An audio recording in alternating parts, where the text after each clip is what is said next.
Infinity. I'm your host, Cthulhu Strategy, coming to you live and direct from the Vista Smoking Out fam with all that dank shit. On my left, oldest ninja in the world, Old Ninja. Free speech is only free speech until the FBI shows up at your door. Mm. Saying. Facts. On my far right, engineering on the ones and twos, choke people out on the threes, post Chronos. We changed the color of our house, and it's the color of blue. Wait, so it's brown? You live in a black house? Is it brown or it's super blue? God damn. Super drunk blue. Yeah. Last but not least, we got your boy Blue. Let me ask you this. Why is it okay for watermelons to have white seeds but not black seeds? Stay up, my brother. What? Because the white seeds are easier to chew. No, it's white man trying to keep the black seeds down. Oh, okay. Damn. Remember like that black man from every like gangster thug movie? I mean, honestly, And the dating a white chick. this book I've been listening to has been like got me on sort of that level. It's like, man, Slavery by Another Name is a great book about how slavery didn't end in what is it, 65? Yeah. It kept going until like World War One. In like the actual definition. Today it's still going on in like the pretty much definition of people going into jail and being slaves. But this is like sort of the same thing, but even more slavery, and people just like cover it up. This is what they don't want you to know. This is why they're like, yeah, we'll just call everything CRT so they don't figure all this shit that happened in the past that we're still using again to this day. So I like how we went from watermelon straight to racism. yeah, that's pretty quick. We'll talk about something else. Goddamn. Burn them books. Sorry, I was literally I was listening to it right before I hopped on the podcast. So yeah. All good. Cronus, you usually have some statistical breakdown and analysis. What you got for us this week? That I do. It's about white people. I'm just kidding. It's not. Lonzel. Yeah. Lonzel, thank you very much for listening. You're our listener of the week. We definitely appreciate it. And first in the chat, I kind of got to like bullshit for a second because I have to pull up other screens because YouTube a while back, they made it harder for me to like pull up the actual live stream as we're streaming, which is bullshit. Okay. Gian, what's going on? Oh, what's I up? haven't seen this dude in a minute. And he's like, fuck this show. You know what? Fuck you. All right. How about that? I just saw Gian. Word. No, I just saw Gian a couple weeks ago. I bought a shirt from him. If I didn't know, I would have worn the shirt. But thank you, Gian. I appreciate it though. I bought a Grogu shirt from him, like a little purple background. It's pretty cool. Nice. And we both got to hate on Prodigy, even though he wasn't there. So it worked out. God It was damn. a win-win. That's the best kind of hate when they can't even defend themselves. Exactly. Yeah, that's the best kind when they can't protect themselves. Best. Bastards. All right. Old Ninja, who are you pouring out for? Whomstead are you pouring out for, and what type of beverage is it? This week I'm not pouring out for nobody. Gonna keep. I mean, I guess I'm gonna do this. I'm gonna pour one out for Twitter just that one time with some raspberry tea real quick. Wait, you got There we iced go. tea? Raspberry iced tea, not just iced tea, my dude. Yeah, but for those of you who don't know, our boys at Daniel and Gian talk shit because I ran into Gian and Daniel. They have their own like The strip club? No, they have their own toys and collectibles shop. So they came out for a convention. I went to go see They're them. selling dildos and shit? See, I think they had a Star Wars dildo, if I'm not okay. mistaken. But they have some really good, like compared to a lot of the other vendors, they had like non-used stuff. They had like really like prime, like kind of some of it was a little exclusive that I saw, but it was Slightly way used better butt condition. plugs. What's up? Slightly used butt plugs. No, that was the other vendors. Their stuff Only was in two a box. owners. Yeah, no, their stuff was still in the box. Yeah, brand new 2003. But yeah, they had some really good products. So hopefully he can post it in the chat. If not, we'll try to add it to the description. You can buy stuff from them online because they're operating. So it's pretty cool. They got some pretty good products. They doing their bullshit out of SoCal. Someone's still? garage. Yeah, they're doing that. Yeah, at a garage in SoCal for sure. Okay. Well, shit. Apple started out of a garage, so There you go. True. Yeah. So Yeah, did that's somewhere. Microsoft pretty much. I mean, yeah. they started at a garage stealing shit. So, Yeah. I mean, they stole Xerox's OS. Mhm. So, and they had money. Mhm. I'm Ben had pretty money. sure I think most of the stuff Gianna and Daniel's stuff is probably stolen. Not only that, Bill Gates stole Jobs and Wozniak stuff and flew to Washington with it or whatever, and then moved up to, or no, I think he came to Cali and then moved up to Washington after he stole their O's. Goddamn. He stole apples. Pirates Pictures. of the Silicon Valley. Still, Mm. still a I good love that. miniseries. That was a good one. Yeah, it's a good series. Holy shit! So where are we gonna start? We're gonna start with the Twitter shit or no? Well, You kinda actually, set it up. I got to start with something that's super fresh because I just like Kronos came off of the was it a podcast or audiobook that you're? Audiobook. Yeah. So I just came from the theater, and I just watched Everything Everywhere All at Once. Oh, I heard good things Oh about yeah, that. the Yeah. Michelle Michelle Yeoh Yeoh. one? Yeah. Yeah, Michelle Yeoh. Wait, before you continue, holy shit, YouTube is drowning their fucking ads with that movie. I mean, it sounds like a really cool movie, but goddamn, like every fucking ad that came up on YouTube was for that. I'm not bashing the movie. I'm saying like, goddamn. But continue. Yeah, the movie's a trip, man. It's definitely an indie film. Like, if you've ever, to put you in perspective, if you've ever seen Amelie, um, Being John Malkovich, Adaptation, Life Aquatic with Steve Sisso, it's on that kind of level where it's like super weird, but like they have like an underlying message. Does it have a decent like budget and effects, or is it all like There's character? it's both actually. It's very character driven, but it has very crazy effects. They do some crazy shit. So one guy, he gets beaten to death with dildos. Like literally, he gets beaten to death with like a Shoto dildo and like a longsword dildo, and like all of his blood and shit is all over the fucking dildos. And then there's a fight where these guys have to use butt plugs to gain powers. Like literally, it's super graphic because this dude he Wait. jumps in the air and Are you slow sure motion you're in the right movie? spreads his ass cheeks to get a butt plug in his ass, and they blur that shit out because it's in slow mo. You can see his taint a little bit, and his Franken beans kind of wobbling and pixelated fucking shit, but he fucking gets a fucking butt plug up his Wait, ass. hold on. Old I Ninja, think you old walked Ninja, into the old wrong Ninja. theater. Oh no, Old nope. Ninja. We're not on Dick Fight Island anymore. Oh, You don't yeah, have to keep bringing shit This up. brought the. I mean, the chicks are the ones using the dildo, so it's not that many dude. But the You dude, said taint and dick and balls and shit. yeah, What are he you did. talking He had to get the butt plug in. He literally jumps over Michelle Yeoh to land on a butt plug to get fucking kung fu powers.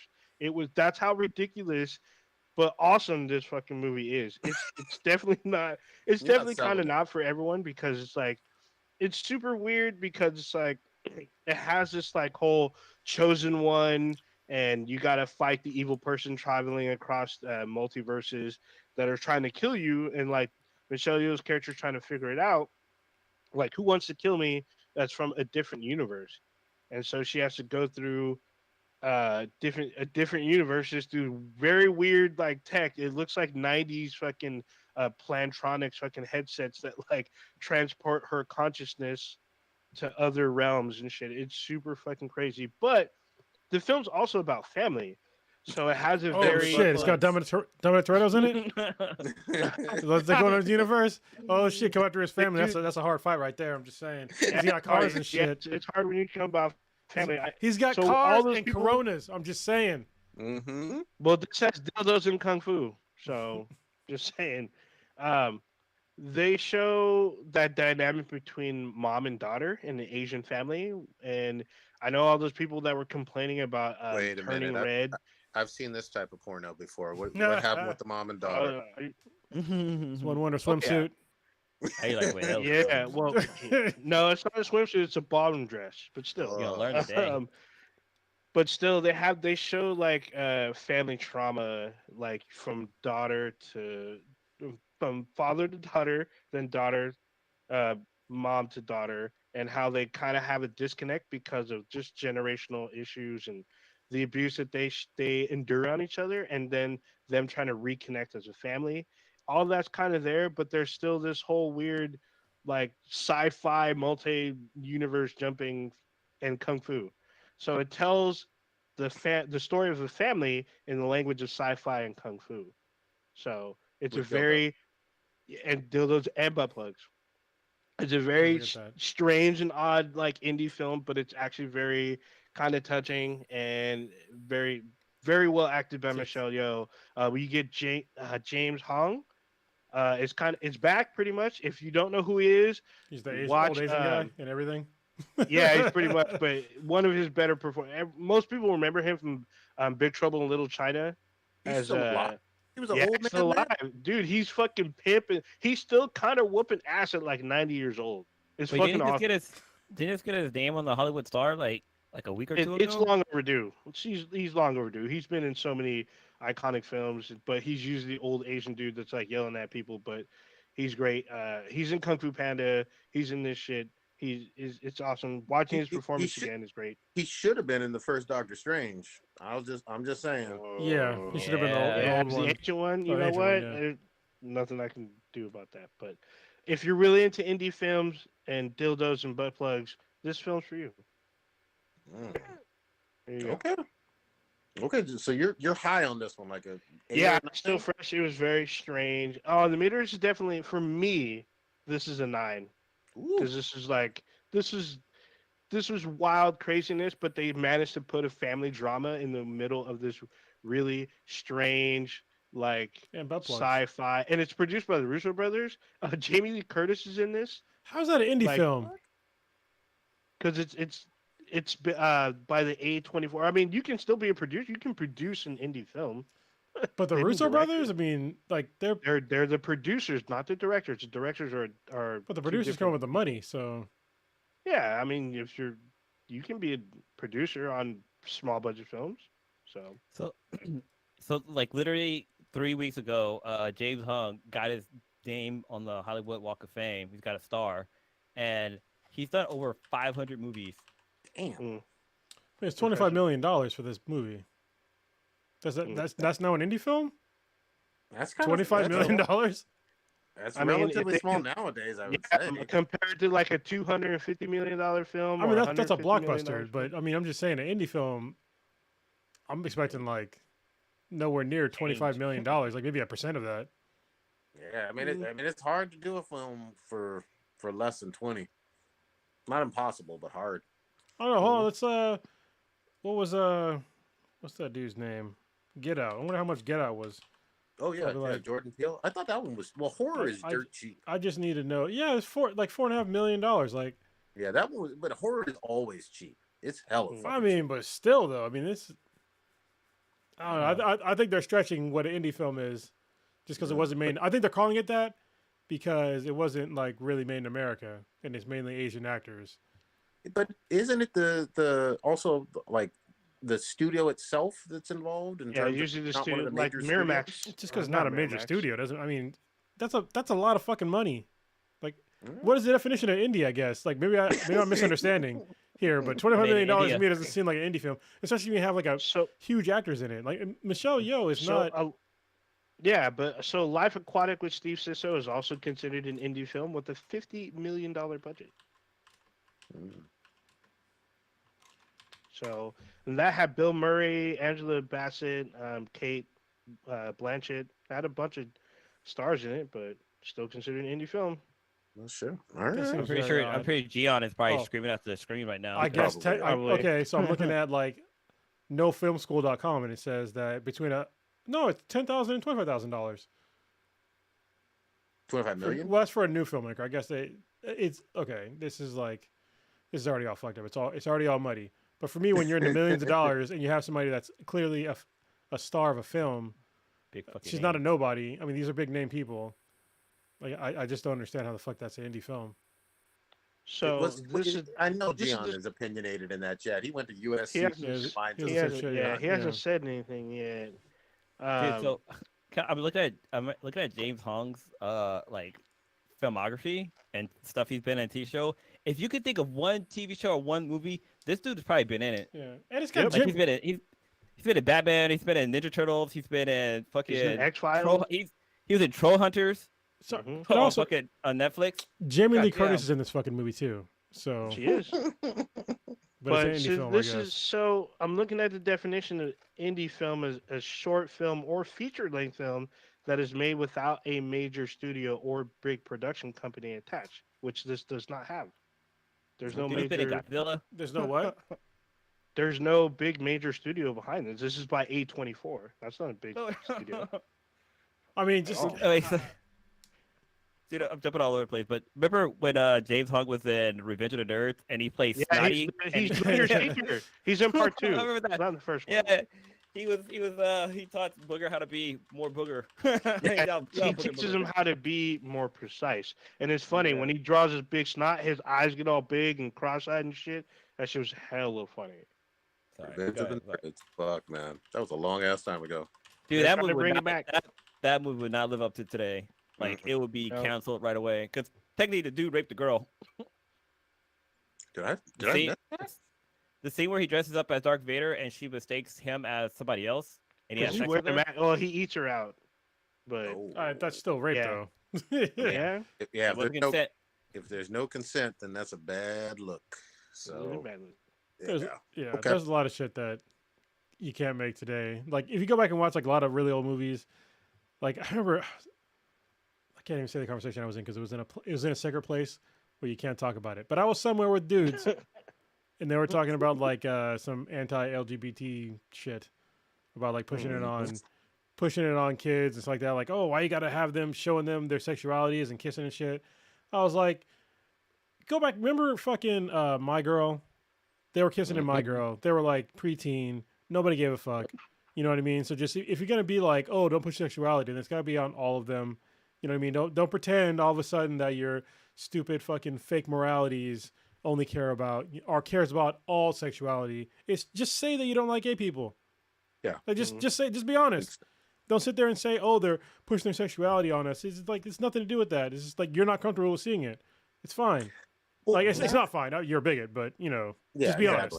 and But they're also- fine with blood and guts, but not two people of the same sex. Well, remember, I mean, there's been kisses in almost every Disney animated movie, like dating back from the 50s. Like, Shit, even Looney Tunes. You got Yeah. fucking Bugs Bunny dressing up as the girl, kissing Elmer Fudd. yeah, and there's a world of difference between a kiss and like a butt plug. You know what I mean? Butt plug the gain kung fu powers. I'm just saying. I bet you they didn't complain about that shit, and I did they? Yeah. Actually, they probably did because they probably say it was gay.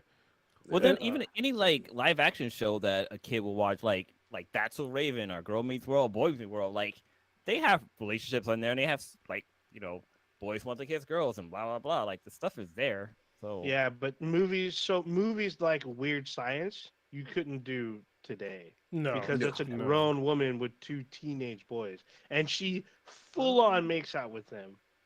yeah, You but know- she was only a couple of days old, so that doesn't count. Yeah. But actually, though, But then again, we live in reality, though. God damn. Also, Yeah. she used to be like super hot, and now she kind of fell off. But it's kind of sad. I mean, I Kelly haven't- LeBrock, I'm pretty sure that's her name. I haven't seen her in Oh, literally Steven 35 Seagal's years. ex-wife. Yeah, she was on like I wonder- Celebrity Fit Club for a minute. And she was. I wonder like, if James Hong was in that movie. Damn. Holy fucking shit, man. Yeah, don't be a bigot while drinking your juice in South Central LA. You don't remember that Oh, movie? she made a comeback. I All right, do, she still but looks, she looks decent again. She's still what? Weird science. Well, She's she dropped got, some weight. she gained a died? lot of weight, and now Oh. she's lost a decent amount of weight. She looks. Oh, that's her daughter. Never mind. Actually, in this picture, she doesn't look so bad. So yeah.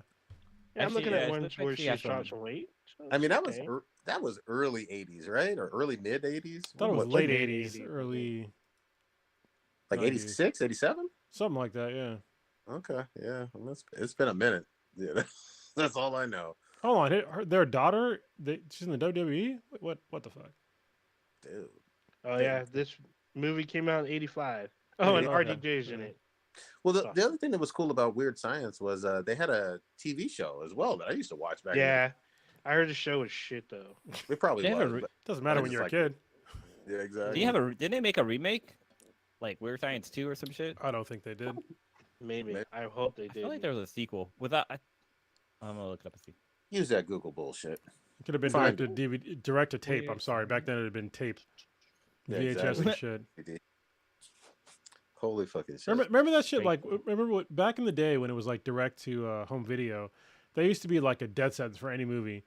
But like now, I guess they're just called indie movies with $25 million budgets, and they get they just feel like, oh yeah, it's direct to whatever. But you know, I'm sort of kidding. But there are a lot of movies that are direct to home video that are actually pretty decent now. Absolutely. And the other thing is, there used to be a lot of like theaters that would have the limited release of like some indie quote unquote movies. And you would see them only in like 1 or 2 theaters in the Bay Area, a few in LA, a few in New York, and that was fucking it. But I don't even know if they're still doing that bullshit. Yeah, that's all. Paranormal Activity was that way. Paranormal Activity was that way. It was only in select theaters. Paradise Titty. God damn. I did. I caught myself. I was lost in the sauce looking at Weird Science. Yeah. Yeah, there was a movie theater in Palo Alto that was that way. Papa Bear has a very good point. Yeah, I was back then in the 80s or 90s, almost all the Disney sequels went to VHS. And it's also like all the Aladdin sequels, Little Mermaid sequels, Lion King sequel. But back in the same time frame though, there was this thing called the Disney Vault. If you're young, this is probably something totally new you never heard of before. But you had to wait, like literally, this is how fucking ruthless Disney was. They released movies that were classics like Lion King, Little Mermaid, whatever, for like a limited time frame. And they'll put them back in the quote unquote vault. And then you couldn't buy it again for like fucking 2-3 years. You had to wait for it to come out of the vault to come back out so they could sell them again. It's like, bro, what the fuck? And it'd be like digitally remastered with all new music performed by Elton John. No, that was later on. Back in the day, it was the same fucking movie in those. Remember those VHS soft fucking cases that were like kind of squishy and shit that are probably worth a lot of money now. They are worth a lot of money. Holy shit! For a couple of years because tapes are starting to disintegrate. So are some CDs. The thing that got me about Disney, it actually pissed my mom off quite a bit. I was a kid and too young to understand all the complexities to it. But they had no fucking business in the late 80s re-releasing in theaters Song of the fucking South. Like that. Wow. That if you had said that to me like 3 years ago, I'd been like, what's the big deal? Now I get it. That shit. Yeah. Completely inappropriate. And even in the late 80s, people knew it was fucked up. And they were like, why? Well, we're just going to re-release this in theaters and get even more money from it. That shit was all kind of bad. Even more racist. Up. This is how people just normalize just racist bullshit. Like, why don't you just re-release Call of the Nation? Yeah. Exactly. Why don't you just show it again in the White House? Birth of the Nation. That's what it is. Just show it again in the White House. Why not? It's called Sound of the South, digitally remastered with extra weapons. Yeah. We made it color just so we made the blackface extra black. Yeah. Jesus Christ, man. All right. Disney's got some dark fucking shit people just overlook. Well, they didn't make Birth of the Nation. I just want to separate those two. They definitely didn't make Birth of the Nation, but Songs from the South. Zippy doo dah. And even fucking the original Peter Pan completely fucked up. So yeah. Oh, you can't talk about that. Hey, Prodigy, you're too woke now. Come on, stop it. Yeah, exactly. Yeah, exactly. Yeah. They weren't the only ones doing that though with the Native Americans. You can't talk about things that definitely affected your parents and definitely affects us to this day. All right, guys. Are we going to get into the Twitter? The Twitter. Oh God. Yeah. Go ahead and set it up, Cronus. So apparently, Elon Musk has bought Twitter now, and people think that it's a good idea that he bought Twitter for some reason because he thinks it's going to bring free speech back. No, he's not. Wait, hold up. I thought Twitter was a free app on Google. Like he didn't just download it for free like everybody else. No, he bought it for like $44 billion. I think it was like $44 billion, something like that. Some large amount of money, and they were just like, okay, we'll sell, we guess. So. Yeah, and like all these people on the right are just like, yeah, they're gonna have free speech again on Twitter, blah blah blah. I'm like, first of all, no, because there's already been like an exodus on Twitter because of this, and we'll get into some of that exactly why in a little bit. But there's a reason why. Second of all, let's just remember. I'm gonna bring up a story for you. This is totally true. You can look it up. Google it yourself.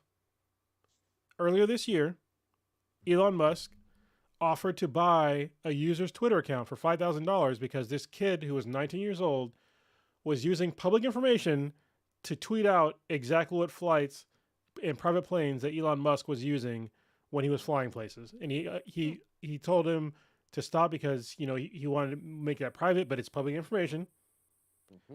And he did, and you can read the whole DM conversation back and forth where the guy was like, no, $5,000 isn't enough. Like maybe 50 grand. And then Elon Musk was like, nah, I guess 50 grand isn't enough. $44 billion though. That's okay. So yeah, if this bastion of free speech, if he wants to be so about free speech, and he shouldn't have a problem with that, right? It's free speech, except for when it has to do with your own personal safety, maybe. Yeah. So there are limits to free speech. This is like just lightly touching on the limits of free speech. Is like if you think that your private life should not be public, then you should have the right to make it private, right? So he probably isn't your bastion of free speech that you think he is. Also, stop standing for a fucking multi-billionaire. Just stop it. He's not a fucking self-made dude. I'm going to shit on Elon Musk for a little bit. But I also want to recognize that, yes, he has successful ventures. Okay? I'm using the word ventures for a fucking reason. He did not invent or create Tesla. He didn't. Bingo. He was a venture capitalist for Tesla, and he took over being the CEO for Tesla. There was two guys that actually created Tesla back in the day. The original Roadster was their model, okay? And they had the plans to make, the other models, and then he took over. So he didn't invent fucking Tesla. He wasn't some fucking crazy super genius. Don't get me wrong. He's a smart ass dude. He's a smart dude. But his whole thing was to go into space and using his daddy's money, because again, he was not a self-made fucking millionaire or billionaire or rich person. His dad had money for, I think it was like gem mines in South Africa, and that's how he got his money. So just be honest when you talk about Elon Musk. One quick caveat. I agree with everything you just said in terms of that background. That's a good setup, Kronos. But this was apartheid South Africa. Thank you. It's you need to make that point because a lot of kids and youngsters don't understand apartheid South Africa. Well, break down apartheid South Africa, please, for the young people. It's overt racism, overt laws that were completely anti-black. You couldn't. Literally, it was illegal to have yourself a Trevor Noah, who was a mixed race person. They would beat and terrorize anybody who was black. Ask Nelson Mandela, ask Stephen Biko. I mean, this was segregation on fucking steroids. Goddamn. By white people who had colonized South Africa, and it was brutal. It was directly in your fucking face, and the rest of the Western world, for the most part, supported it. Now, a whole lot of black folks over here in the 80s and early 90s were protesting against it, but it was an evil regime. I compare it to Nazi Germany, and I don't use that as hyperbole. It was hell on earth for anybody who was black living in South Africa. And that's the type of fucked up regime that was supported for years. People need to read up on it. I would have, and I've said it before on the show, I would have no problem with literally doing a Wolfenstein style video game, but instead of the Nazis, having the apartheid regime in it. That's how fucked up they are. Yep, I totally agree. So yeah, that's where his money came from, was from that regime, and they were using money from, racist bullshit and having black people work in mines to get those gems. Let's just be totally honest. That's where his money came from. And so when people want to talk about Elon Musk, he started his life on third fucking base. Okay? And really quickly too, just because some people think, oh, that was a million years ago. Let me fucking correct you. Let me fucking correct you. Everybody on this podcast was alive and conscious before apartheid ended. It ended in the mid fucking 90s. Not Hold that. on. I do have a slight caveat. I might have been in the Lazarus pit. Just it's a little foggy, but I might have been. Just Well, saying. I'm checking out on NPR is showing that Tesla stocks took a giant fucking dive after Elon announced that he purchased Twitter.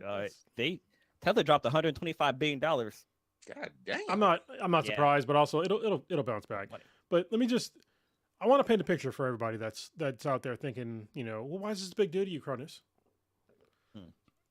I want you to go right now onto Twitter, go to the search page, and just type in the N-word, the whole N-word, not the saying the N- word, the actual word. Yeah, you know what fucking word I'm talking about? Yeah, just type it in and just keep scrolling right now. Just scroll, see what you see, and then imagine what it's like if you're not from African descent, of being from African descent.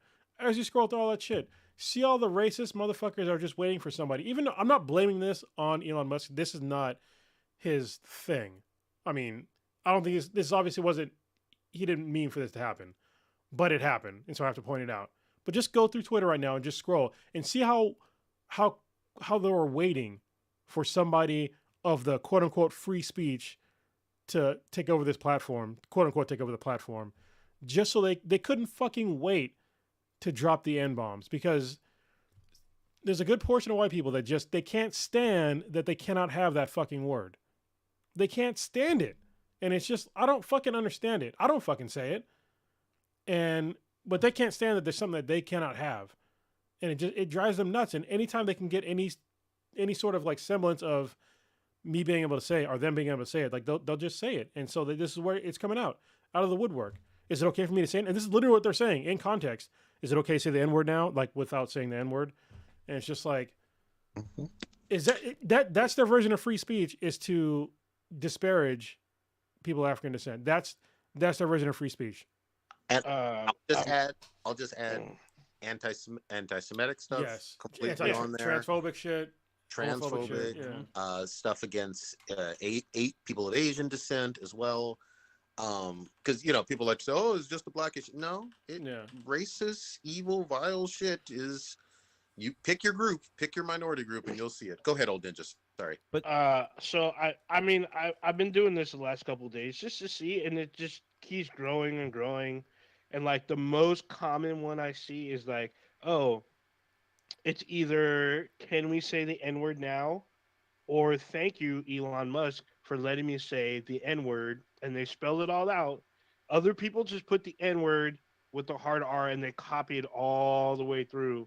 And they just post it.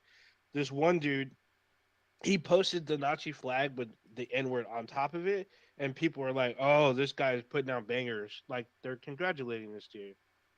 And it's just like I keep scrolling, and there's just more and more. Yeah, this is the second Nazi flag with the word. It's a lot, honestly. So, old ninja, he posted in our like little internal chat like some screenshots of this shit, and I was like, "Is this fucking real?" It's like, this can't be fucking real. So I just put in the N-word on Twitter, and I was like, "Holy shit, 100% real, very, very real, 100% real." And I was just like, "It's disgusting." And I just don't get me wrong, it's a minority of people, and people. I understand that it's minority of people out there, but they're still out there, and it's a growing sentiment. If you look at America, and obviously the world, I guess, right now, because a lot of people we're not even American, and it's a growing thing that's just making a resurgence in the world. And it's like, how do we stop this? You know what I mean? But people just want to say, well, it's free speech, and it's like, yeah, but it's like, this is not. So first of all, free speech in America has its limits. There are certain things that you can't say, and people just seem to forget about that. I went over this many times on the podcast. Like, you can't walk into an airport and say that I have a bomb, and not expect somebody to arrest you, unless you're a congressperson, I guess. But there's a lot of things you can't say. Hate speech is one of those things. I would classify the N-word as hate speech, as well as a bunch of other disparaging terms towards Jews, people of Hispanic descent, a whole bunch of Asian American or Asians in general, a whole bunch of other ones that should not be used, in my personal opinion, and obviously through it's non-protected free speech, because you can definitely get a fine or even go to jail for using hate speech. So just people think that free speech means that you can say what the fuck you want to say. It does not mean that at all. I really hope that Twitter keeps all these fucking receipts because, yeah, a lot of these fools need to be called out on the shit that they're posting. I mean, it's kind of hard to track users back to the person, but like a lot of people get caught up in this shit. Like 10 years from now, these people are like, "Oh, I was just trying to follow a trend, blah blah blah." Like I don't even know how the future's gonna go because right now, looking at America, things are just shitty. Let me chime in on this though. This is an extreme example. I'm saying that up front. So don't go trying to say, "Oh, Prodigy, that roll your eyes, and that's never going to happen." Okay, so all the super duper free speech people, this is now or going to be possibly a private platform, private app, right? Open to the public, but privately owned, no longer on a publicly traded company with having the board of directors and all that other stuff, being on the stock exchange, all of that other stuff.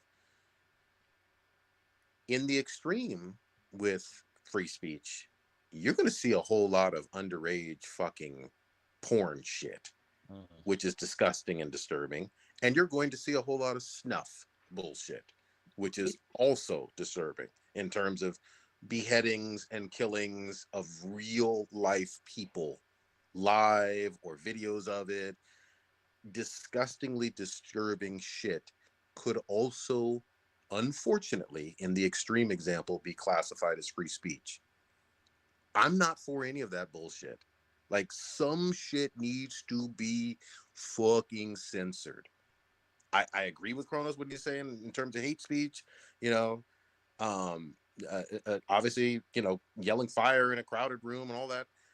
You don't need to be acting a fucking ass online and giving license or encouraging people to just post whatever. I like to shit post, but not like that. Oh, yeah. Since I'm back, I don't know what the call I guess dropped me because everything else worked. But I'm still scrolling about the N word. Still going. Still going. I'm still on it because it's like one dude. He posted the Nazi symbol with like African colors in it. Jesus Christ. Yeah, and it's just other people are, like I said, thanking Elon. They're saying it's safe to use the N word now.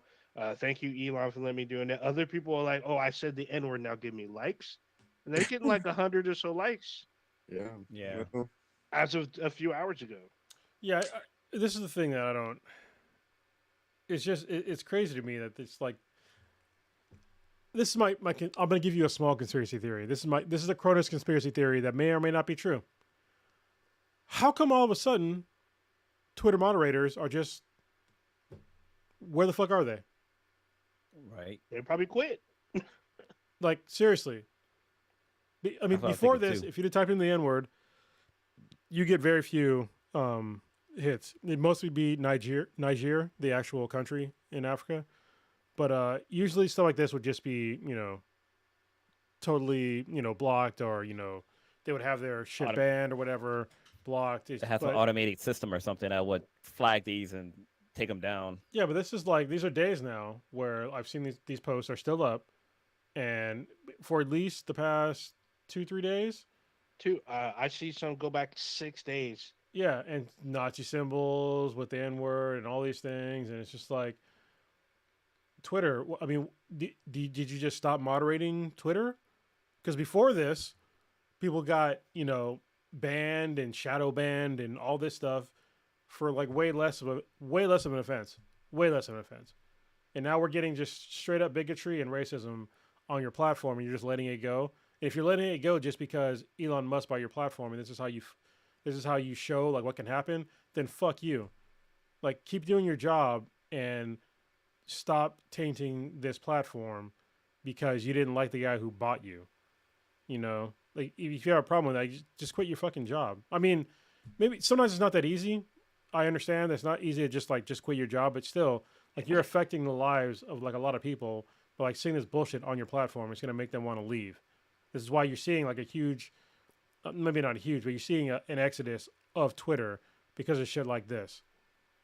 And this could have been totally avoided. Yeah, if you were going to send a political message, on Friday, you should have uncensored all of Fuda Friday. Like that's the way to really get back at the man. You know what I mean? Like just let all the Fudas thrive on that day. In fact, only Fudas. You know what's interesting? I'm like trying to look up the new. I'm looking up news articles to try to see like is any of these news outlets covering this? Because this, I mean, this is kind of fucking huge. But no, Dude, they're not. Like, I don't find any. I don't see any articles over this about Twitter and how users are using the N-word. I mean, about that specifically. Yeah, no, just I'm talking about that specifically. Hold the fuck on. There's a person's. This is how I know that what I'm saying is probably true. This person's actual Twitter handle is N-word execution. Yep. And there's a few of those. And a post on like the post that he has on here is the N-word and a Nazi flag. Like how the fuck did this how did this get through all the Twitter filters?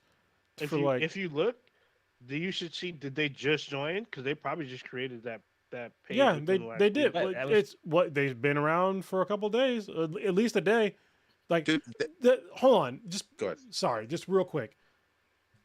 There are certain. It's super easy to program in. You cannot have a certain word as a username. Mm-hmm. Yep. This is fucking super simple to do, but somehow this person just slipped through the fucking cracks. And it even says on here, it says this tweet violated Twitter rules, but it's still up. Like, what the fuck? The thing, literally a week ago, maybe a week and a half ago, Dirty Stu, our boy, got basically shadow banned for a profile pic that he had up. It was lewd, don't get me wrong, but he had it up for like 8 or 9, at least 4 or 5 years. Like, you know, I know they know how to fucking censor. Fucking filters. Kronos is not tripping off that. Like, yeah, I mean, filters. So my first like search, when it shows the actual handle, this guy's N-word hater. That's his tag, but he's been on since 2020. But his whole page is all N-word this, N-word that. He even has a weird. His site is nword.com, which I know can't be a real site, but that's on there. Oh, Jesus Lord! There's but there's variations of this in multiple handles that are in the first like scroll, like 1, 2, the second scroll. Okay, let's go back to MySpace. Yeah. Tom did do this to us, man. Yeah, man. No, chat rooms were bad, man. You the guy called N-word all kind of ways in the chat rooms. Well, the funny thing about the AOL chat rooms way back in the day, I didn't know what the word catfishing was, but we were all doing it. Oh. Like, yeah. I didn't catfish at all back then. You didn't pretend to be somebody? No. That was just a sad old dude. Yeah, you guys are fucking crazy. So the real ones are like, Trump 2024, and they got F N-word, F word, F this. So that's how long? Like a whole list. How long until Trump's back on there? So so he has his own social media, and apparently he's bitch. Put that in quotes. Well, yeah. I'm sorry. He has his own quote unquote his own social media. It's called. Well, I'm not gonna plug it. Whatever. No, yeah, you can because it's shitty. Isn't it called The Truth or something like that? It's called Truth Social. Yeah. And you can download it from the Apple Store and on Android.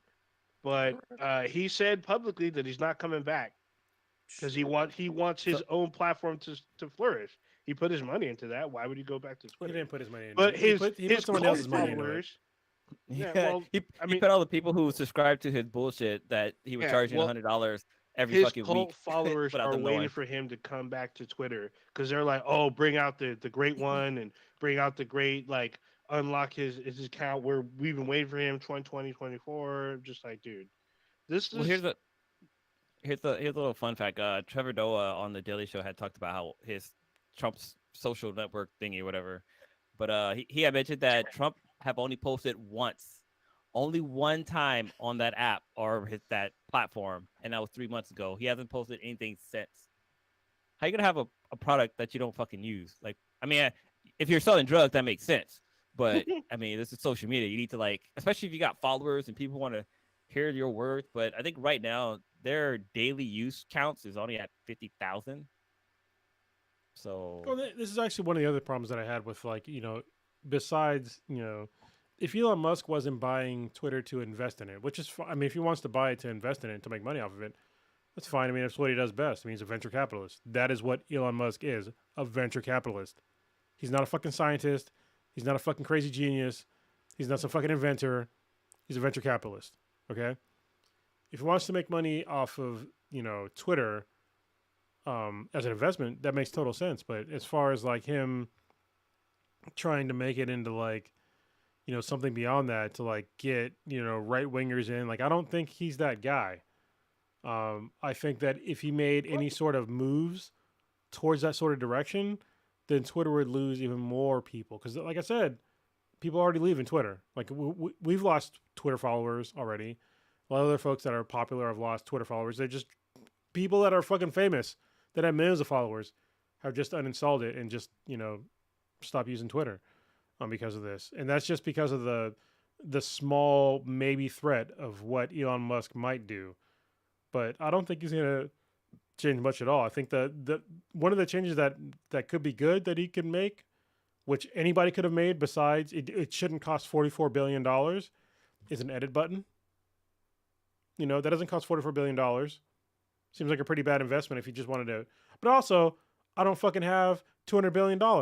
So, maybe it's not a bad investment. What if I just wanted to fucking edit a tweet that I made fucking 13 years ago? And I couldn't do it. I didn't want to delete it. I just wanted to fucking correct one goddamn typo. yeah, but kind of is worth it. piggybacking on that is that a lot of people who are being fucking called out for some shit that they said in the past could easily go back and change that shit and say they didn't say it. So I feel like if you make a mistake when you tweet something out, just fucking delete it or unless they make it so it captures like the previous like edit that you make or like a history. So if they did that, that'd be fucking cool. Blue, nothing you do on the internet can be changed. Okay, it's always out there. There's the Wayback Machine does a really good job. That's the easiest way is the Wayback Machine. So if you go on Google or Bing or Yahoo or whatever fucking old ass fucking search engine that you want to use, if you go to I think it's called the Wayback Machine, you can go back through the years and the times to see like what the internet was like back in the day, and they're not edited because they're all archived. So yeah, there's really no excuse. I mean, you can always find what somebody said originally. True. We're gonna see. I mean, this got everybody up in a fucking tizzy and shit. Wow, this guy. I'm sorry because I'm still been scrolling. This guy he changed his Twitter profile picture to be the N-word, and he posted a post that has some anime girl with "Make America Great Again" with the American flag. Yeah, I just haven't. And she's had her hand up with the Nazi symbol spinning around behind her. It's like how confused you have to be to like be so racist, but also not racist by using anime as like your racist medium. Yeah, I kind of want to read this out, but I gotta bleep some of this stuff because this is the kind of people that are coming out of the cracks. So I'm just gonna read this. I'm just gonna heavily redact a bit. So this guy, he posted to the N-word, retard, F-word at Twitter support, who will most likely be taking this down and having to look at this. Your gay ass F-word hug box is coming to an end soon, and there will be nothing you can do to change it. Cry about it. And this dude, I mean, it has 11 likes, so not a whole lot, but he's not the only one that I've seen post like this. And it's a lot of it is from the whole quote unquote MAGA crowd that are like, no, we're waiting for, Trump to be unlocked and all this stuff. But these people are posting tweets like this. Just all kinds of like racial epithets in it. And they're like, oh, you guys can't cry anymore. The left is leaving. Good. Now the truth can come out. I'm like, what truth? Like, the only truth I can tell you is there's probably going to be more FBI agents on Twitter now with fake accounts, with 12-year-old boys and girls and 17-year-old boys and girls that are on there. There's going to be probably more raids, more arrests. Okay. Chris Hansen's going to be on there fighting all these booty warriors. Yeah, probably. Did they ever, quick? Is that Quick show little thing. still? Business Insider posted up too that Trump only posted once on his social truth set. And the thing he tweeted out was shit. What did he say? He said, "Get ready, your favorite president will be seeing you soon," and that was 2 months ago. Damn. So yeah. Did Chris Hansen ever like? Did he die? Is this show still on? Like, I think he retired. Didn't he retire? Okay. Did he get stabbed or something? I'm pretty sure he retired or quit or something. That's cheaters. I was watching that episode where that cheaters dude got stabbed. That first dude, I was like, what? That's all bad. Dude. I'll never forget the cheaters episode where the girls dressed like Devo, and they tied the girl down with caution tape. And dude walked in on them, and she's like, "Well, this is the stuff I want in my life." He's like, "What are you doing? This is madness." She's all, "Well, this is what I want." I was like, "Oh my god, dude!" That was wild. It was a trash ass show, but goddamn, did I watch a lot of it. Oh, speaking of which, Maury is retiring, so all y'all that are afraid of those paternity tests, I guess y'all can breathe easy now. So, damn. A lot of fast cameramans out of work. Those guys. All right.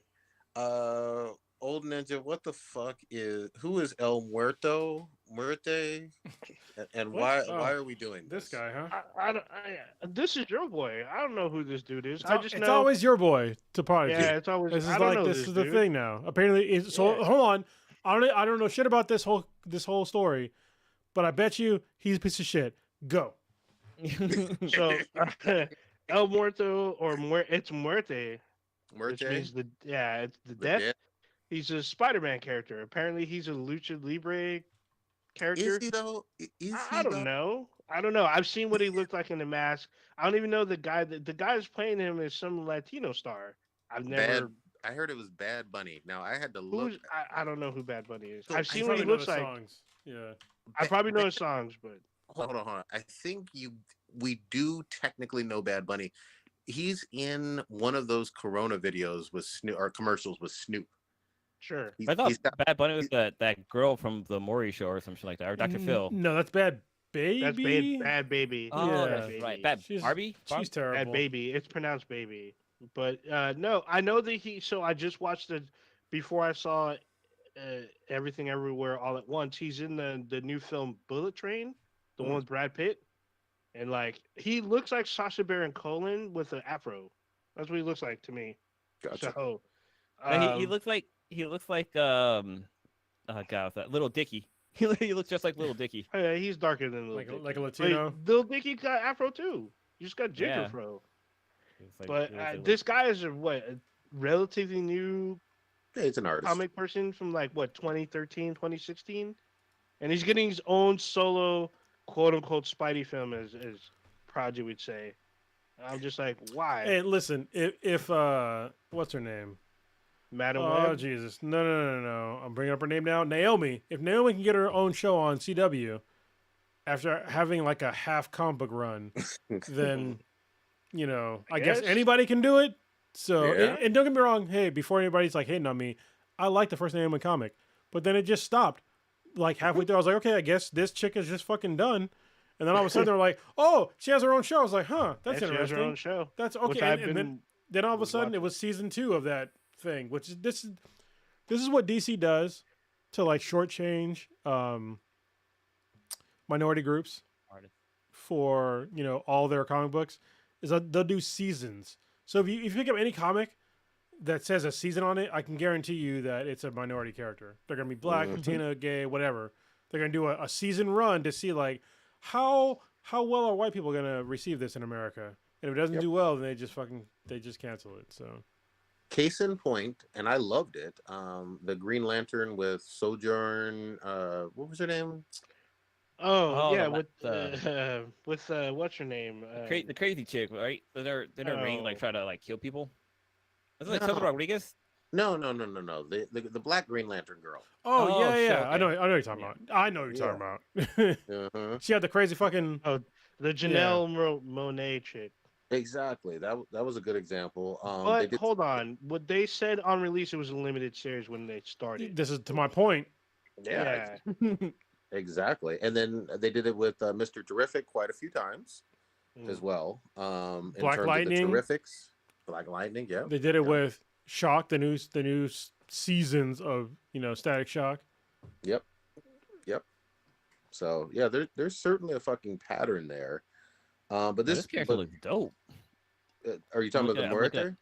Yeah, I'm like, no. The Black Green Lantern, Black female Green Lantern. It was so here's my thing. That was one of my favorite Green Lantern runs. Like full stop. I love that one. I was reading that one to my daughter. It was fun. She had some different power set. Her ring, she was on an alien world the whole time. She wasn't on Earth pretty much at all. And it was just really well written. It was, to give a shout out, it was written by N.K. Jemisin, who's a black sci-fi writer who's really award winning. Like she's written a whole bunch of powerful sci-fi books. But it worked quite well. It really did. And I wanted to see more of it. Like I said, I thought she had more personality than even, Jon Stewart or Hal Jordan. Yeah, it was the same thing. HBO Back was going to make a series for it back in 2020, but I guess it just fell through. I guess COVID probably was a reason, but there's a couple of reasons. Okay, just beyond like the COVID thing.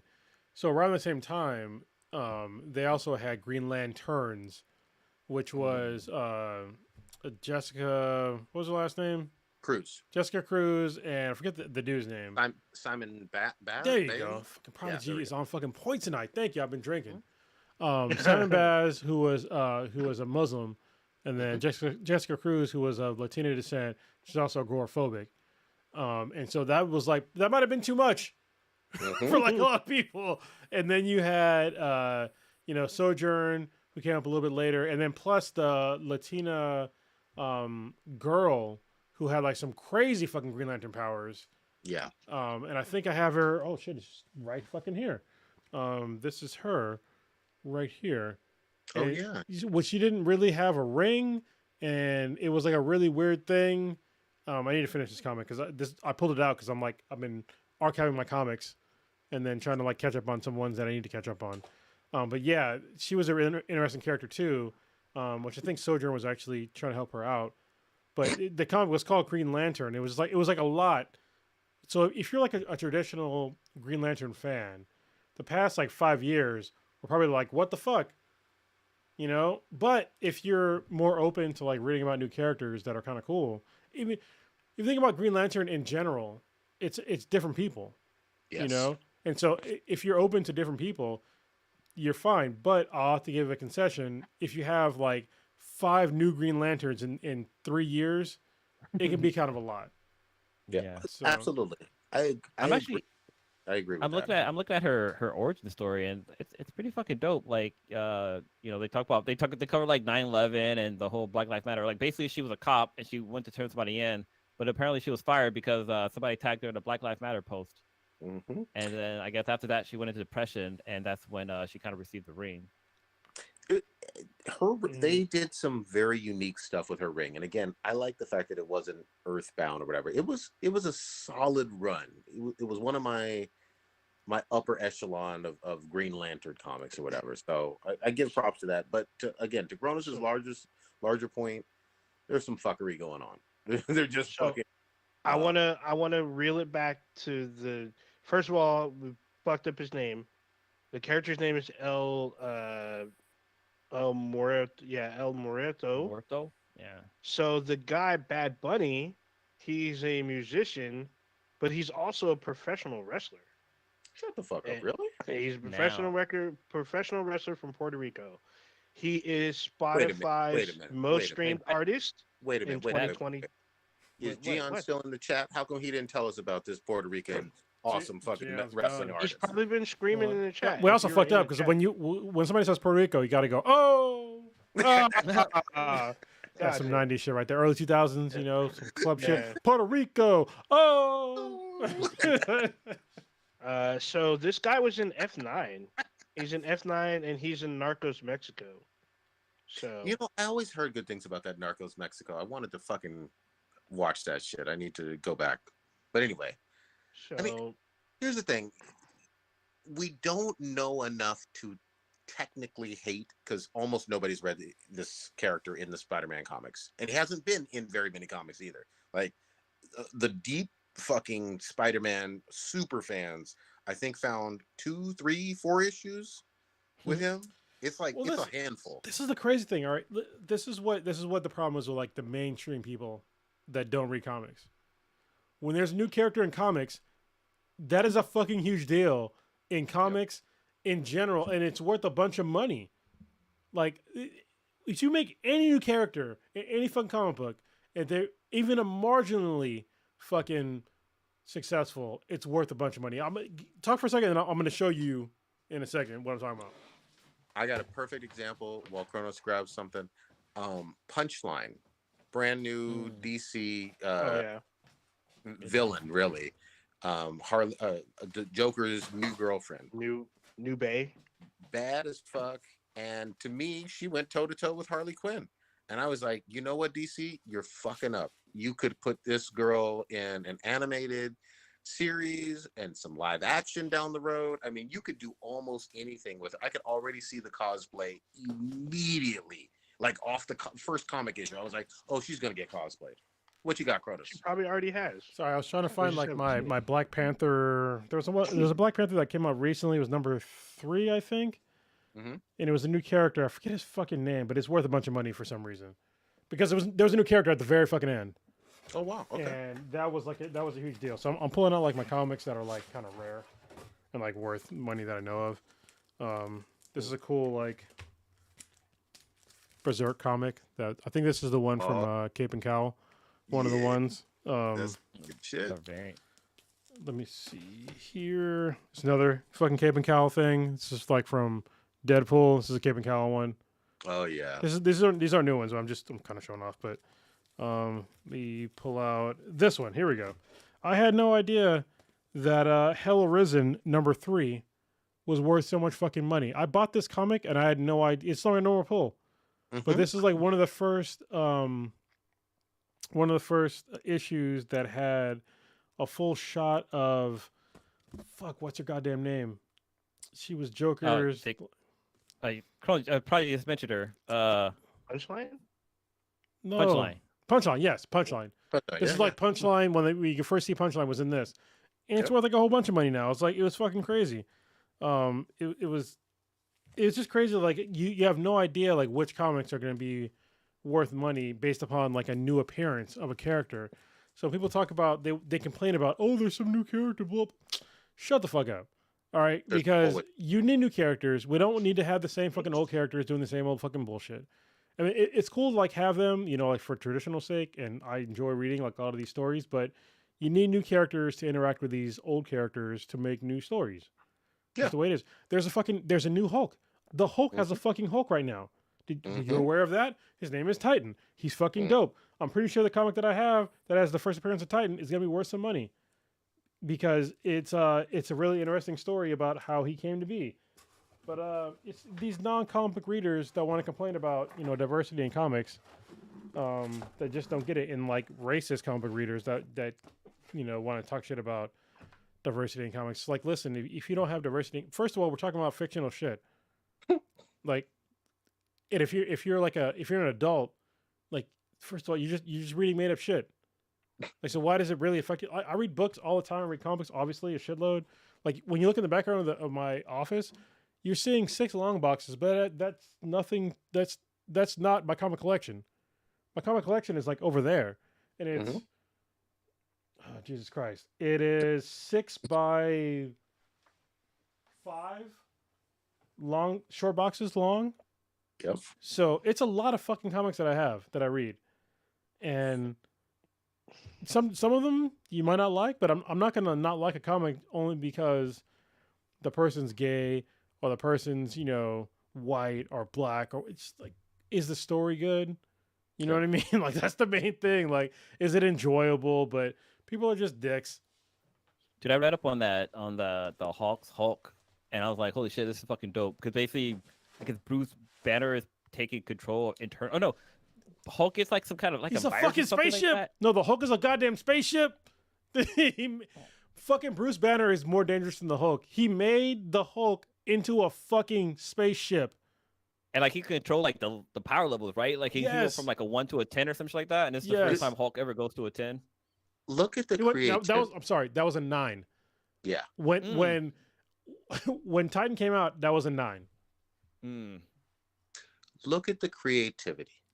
That's what it's all about. That's what the whole thing with, Stan Lee and Ditko and all the other, Jack Kirby, all of these greats, it was their creativity and their art form and their writing all together that made it fucking happen. Be wild. Take an existing character and do some wild shit. Kronos was telling us in the chat earlier today that Hickman, one of our all-time fucking favorites, is going to be writing Moon Knight. Now, I'm not a big Moon Knight guy, but I fucking love Hickman, and if Hickman's doing something with him, I'm curious enough to fucking try it. You know what I mean? Because he's just that brilliant of a fucking comic book writer. So, Yeah, because the TV series isn't doing it for me. Yeah, and the TV series is a whole nother animal. But if you like a comic book artist, Kronos told me a whole bunch of times, hey, you should be reading Donny Cates' Venom. Absolutely fucking spot on, right? Yeah. Thor with Donny Cates. Like, if you like certain artists or writers in the comic world and they're taking on either existing or a new comic property, you might want to pay fucking attention. That's what I'll say too. Yeah, it's like the Donny Cates thing. He kind of snuck up on me because I've been reading some of his comics for a while, and then I started noticing like all this guy's books are like really good. Yeah. And then he came out. I think he did Crossover, and that's like one of the most like meta fucking comic books ever. Like it's there's never been, I can say this with certainty in my own life, I have never read a comic book more intertwined with reality than Crossover. Like, it's fucking insane because not only is it like stealing from like real life and comic books and like weaving them in together, but then also like he magically gets to just like pull in other comic book writers into the book as like a real character, plus his old characters into that comic book, and it's fucking crazy. Crossover is like, it's one of the best comic books out right now as far as I'm concerned. If y'all aren't reading it, and then Saga's still up there also. They just read. I put Saga kind of far behind Crossover only because they had like a goddamn 3 or 4 year layoff. So yeah, that was disappointing. But it's good comics though. I'm gonna order Crossover right after this. It's so good. It took me a minute to like, oh shit, like this is like really trippy, but like really good. Yeah. Hot shit, man. We're all over the fucking place. But yeah, that's how we do it. It's Black times infinity, baby. Titty means. What I'll say is we'll see when they fucking come out with a trailer. And here's the other thing too. I want more Latino and Latina fucking Marvel and DC characters or whatever on the screen. They don't have fucking very many of them. You know what I mean? I can name two. There's only Jaime Reyes and the dude who's the Ghost Rider. Wait, you're talking about like just way more, but yeah. Well, I'm just saying, those two are the first two that pop in my head because those are like kind of popular characters. It's like Blue Beetle. For me, I'm waiting for Blue Beetle, Reyes, Jessica right? Cruz. Yeah, but don't forget the big one that everybody gets confused. Miles Morales technically is too. Yes. Yeah. What about the Crow? Is he? Is he a comic character? I think afterwards. Was he a comic character? The Crow? The Crow, I guess. I feel like the Crow depends on like what happens. It's like the Spirit of Vengeance goes into the nearly departed, and like apparently it changes from person to person. So they're doing a new Crow film with the guy who played Pennywise, one of the Skarsgård kids. Whoa. Yeah, so he's the new Crow. Even though I remember back in the day they were trying to reboot it with DMX. I was like, if he shows up to set, I'll watch it. Also, DMX had medical issues even before, like he had serious medical issues, but he was. Yeah, I feel bad for that dude. Anyway, that's depressing. Talk about something else. So I gotta drop this. Passed away, right? What? Wait, what? DMX passed away, right? He did pass away. Yes. Yeah. Okay. He just recently passed. But he had serious medical issues even before he passed away. Yeah. That people just like kind of covered up. Like, Mhm. yeah. He's just barking. It So wasn't- there's some news that I'm super excited about. We're finally, after decades and decades, going to get a Robotech live action film produced by Sony. This is going to be a Sony film. Did they with, always own? Did they always own Robotech, or did they just get the No, license? this is a recent thing because Robotech was Harmony Gold, and Harmony Gold was super kind of controlling, but is also owned by an entity in Japan. I can't think of the name. That's why they were in a court battle for 30 years, and they just settled last year. Was it last year or 2020? I think it was last year. But the director that they got is Rice Thomas. He was the I guess series lead, or he one of the directors in the Hawkeye Marvel's TV series. So we'll see. He directed the first, second, and final episode of the Disney Plus series. But now he's going to helm the live action film for Sony. I mean, Deadline's reporting. I can't. Um, I can't hold my breath. I like Robotech a whole lot. Robotech was one of the first anime I ever fucking watched as a goddamn kid. I just PBS. yeah. For the win. I just usually 99% of the time these live actions don't fucking work out as well as we all would love for them to work out. Well, especially when it's like American Yeah. adaptations just- of anime. It's like, Yeah, I mean we've done this for what 6 years now, 6-7 years. Go back and rewind the tape.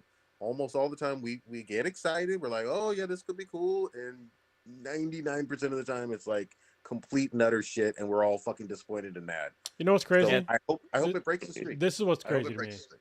I'm thinking about it. Japanese people do a better job depicting black people than American directors do depicting anime.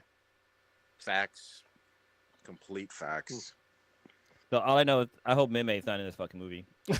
She has I was thinking to about be. it too. Fucking Yeah, bitch. she has to be. Oh, she was the fucking giant, the most. She was a goddamn cock tease. Mhm. God damn, I hate that bitch. But dude, I think every time I see somebody cosplayer of her, I just want to drop kick them. Are they 200 pounds? Got to get the bat. Nah, Just just, saying. if it's Mei, she's getting the drop kick. All right. So listen, I feel Well, like Rick somebody's Hunter, that was the gonna guy's do name, like right? clips of me, like Mhm. someone's gonna do clips of like me and Blue talking about violence against women. But yeah, We're just we're just That's kidding. And terrible. unless Blue is drunk, there's criteria. Okay, if Blue's drunk, God dang. if she's 200 pounds, and if he has a bat, no, Yeah. if she's threat, if she's a threat to me, There you go, that's when 4. it comes into play. you got I don't do it out of there's, nowhere. There's 4 things. All right, that have to I'm happen. not just out there pinata and If those 4 things happen, big then girls. it's acceptable. Dang. It's not Self-defense. acceptable. But, Oh especially my not with a God. fucking bat. Jesus Christ. Yes. But Yeah, maybe. We Yeah, will- protect yourself.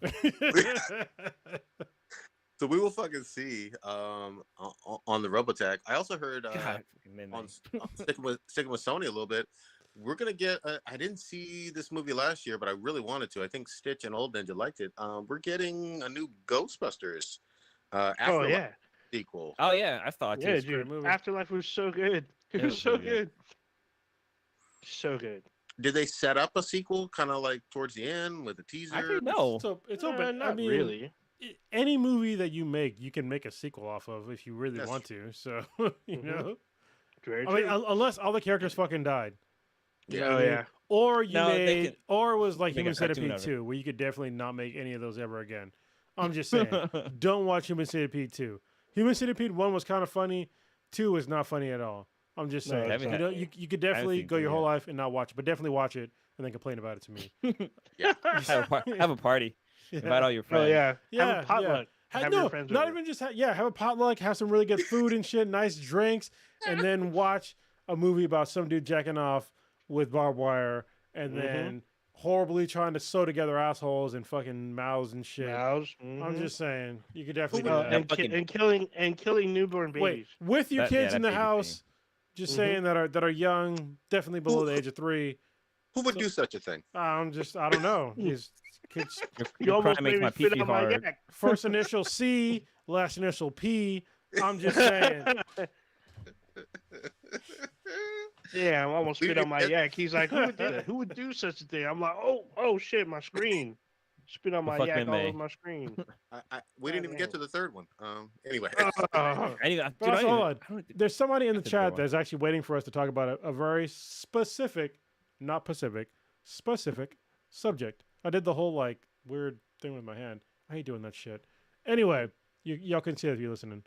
Amber Heard and Johnny Depp. Oh, yeah. Have y'all been paying attention to this fucking trial? I have via Twitter. This is I've been watching some videos.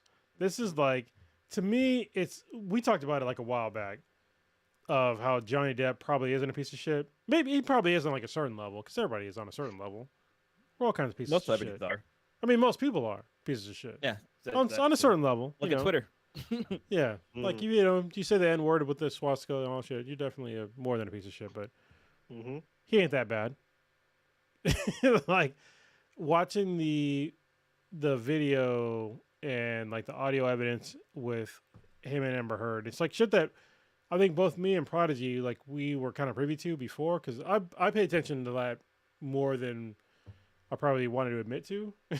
Like, this guy getting, mainly because like I got fucked over in a divorce, like real bad, but like probably like close to $100,000. Actually, no, more than $100,000 in a divorce.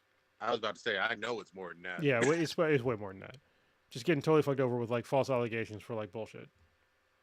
And seeing him fight back, like actually getting some fucking traction on this, and like having all the evidence come out and people like actually like viewing it and being it being like live streamed. Like, usually I'm not for like live streaming court stuff. Court anything, but in this instance I'm like, look, listen, you accuse this dude of doing some horrible shit, and he has evidence, and he has fucking facts. And yeah, the guy did some drugs. So did you. You shit in his bed. You did you cut off his fucking finger, like part of his finger. And you did like a lot of fucked up shit. And it's just like watching all that shit come out. And like the thing for me is like watching the guy. Did you watch the psychiatrist? Yep. Like, just like put her on blast. Like, yeah, she doesn't have PTSD. Like, at all. Oh, damn. Look, I'll come out and say it. Obviously, I don't know her personally, but I feel like I can still say this. She seems like a pathological liar, and she also seems like a giant cunty piece of shit in terms of being truly abusive. You know how we went off on Ezra, and Ezra's a fucked up human being. This woman is way worse. Like, she should not be a movie star. You should not be looking up to her as a celebrity. I think she belongs in prison, not even just jail, serious prison. And, I think Johnny Depp deserves his fucking justice too. Like, that's the thing. The guy, yes, a weird celebrity. Yes, I get it. There's a little bit of weirdness with him, but he's not an abusive piece of shit. And he's been a celebrity in Hollywood since like the early 80s. Well, he's been a celebrity since he was 20. Yeah, I mean, he's dated all kinds of people, of women. Yeah, he could have dated people. He could have went both ways, maybe. Whatever. He's dated a whole bunch of people. He's married. He's done whatever he wants. What you have not ever heard prior to Amber is anything close to Johnny Depp being a toxic piece of shit, an abusive piece of shit. You just haven't. And so the fact that people would automatically believe her over 40 years of fucking history, you know what I mean? And if he was a piece of shit, the tabloids would have no problem exposing that, and I wouldn't defend him at all. Girls would come out left and right. Yeah, you would have heard Winona Ryder jump out. You would have heard Shannon Doherty or whatever. Well, he's had like all kinds of females would have said some shit. But we're also just like ignoring like a big elephant in the room, is that when she first made those allegations, it was at the height of the Me Too movement. Yep. The height of the Me Too movement. Correct. And she like sort of, at least for like some men, derailed the Me Too movement. Yeah. Because she came out there talking about like he did all this and that, and that shit didn't happen. And she literally cost this dude millions of dollars, and I'm not exaggerating at all. I am not exaggerating. Cost him millions of dollars. his defamation suit, I think, is for like $50 million. Honestly, he could have went after her for like $200-300 million. Yeah. And to me, that'd be reasonable, because he was, before she accused him of this shit, he was the Pirates of the Caribbean guy. He had a role in Harry Potter. Yep. Those two roles alone are like a good $300 million. Easy. Fucking easy. Easy. And then, like, speaking of like Pirates of the Caribbean, like, he had mentioned how he would never play that character again, just because Disney did him wrong. Like, once this all came out, Disney was like, you know what, you're fucking fired, basically. And like, he started losing jobs and works, like project like Kronos would kind of touch on, but like, yeah, Disney really did him fucking dirty, and they didn't wait for any proof to come out. They were just like, you know what, we're cutting ties with you, and that's just how it is. And it's like, so yeah. Well, and the flip side is real quick. The flip side is true too, in terms of, yeah, Disney did that, but Warner Brothers promoted the ever-loving fuck out of Amber Heard. She was in a $1 billion movie in 2018, Aquaman. She was in Zack Snyder Justice League. She's in, because it's already filmed, Aquaman 2, despite a whole bunch of people, and the truth coming out about who she is. Warner Brothers was like, nah, this is our leading lady. That movie's gonna bomb now. It's going. I'm a Negro Domus this for you. It's gonna be one of the worst modern. It's gonna be the worst DCU movie. It's gonna be the worst. As far as like money wise, it's gonna be the worst. Yeah. I'm not gonna fucking watch it just because of that shit. Yeah. I feel like he's suing her for the amount of money that he lost from Pirates. No, that's not that much. No. He did not lose $50 million off the Pirates alone. Or the next project? That's not even. He lost way more than $50 million. Way more than $50 million. Yeah, correct. Yeah, I'm trying to look to see how much he made in the last Pirates movie. Look at how much he made in the last Pirates movie, and look how much he made off the last Harry Potter movie. Yeah, and it's not just his salary. He was probably, because he's one of the leads. He gets revenue. Yeah, revenue and points and merchandise sales and all that other stuff. Like, he's a superstar. You know what I mean? So someone's got a question in the chat. So first of all, I'm gonna preface this that this person said crazy pussy's good pussy. Would project still smash? Damn it! Where's the snail trail? I'm just saying. So we know for a fact that she will shit on your carpet. So here's the deal. You know what I mean? I might be thinking with my dick. I mean, she's not a bad looking woman. But she's evil. I shouldn't do it. No, down boy. Don't do it. So for all of you that are listening, that's a yes. Damn. Fuck. So Johnny Depp, when he did Alice in Wonderland, he got paid $68 million for that movie alone. Yeah. And that was, I'm trying to see what's the, oh wait, nope, sorry. So in Pirates of the Caribbean, he got paid $55 million for Pirates of the Caribbean on Stranger Tides. Yeah, but there's all of that. That's the last one. And then what about Harry Potter? How much did you give him for that shit? Because he lost both of those roles. Yeah, and again, and any future role. Merchandise. Yeah, and toys. Yeah, and that's like, it's merchandise plus like the actual like the sales in the theater. So when you're looking up like what he made off the movie, they're not adding in the actual points off of like the sales of the movie. Yeah, it's just like his lump sum. Yeah. So it's just like me saying like I make X amount of money a year, but I don't include any of my bonuses. It's like that's my base salary, but. And Pirates of the Caribbean, Dead Man's Chest, he made $100 million. Thank you. Mm-hmm. Big buku money. And that does not include what he made off of like the revenue of the movie. Mm-hmm. I'm trying to see what he did. I think this thing shows how much he made off of revenue from the movie. They're not going to disclose that. Even that would be like just speculation. Yeah. In a lot I think the movie made over $300 million. I think it says. Yeah.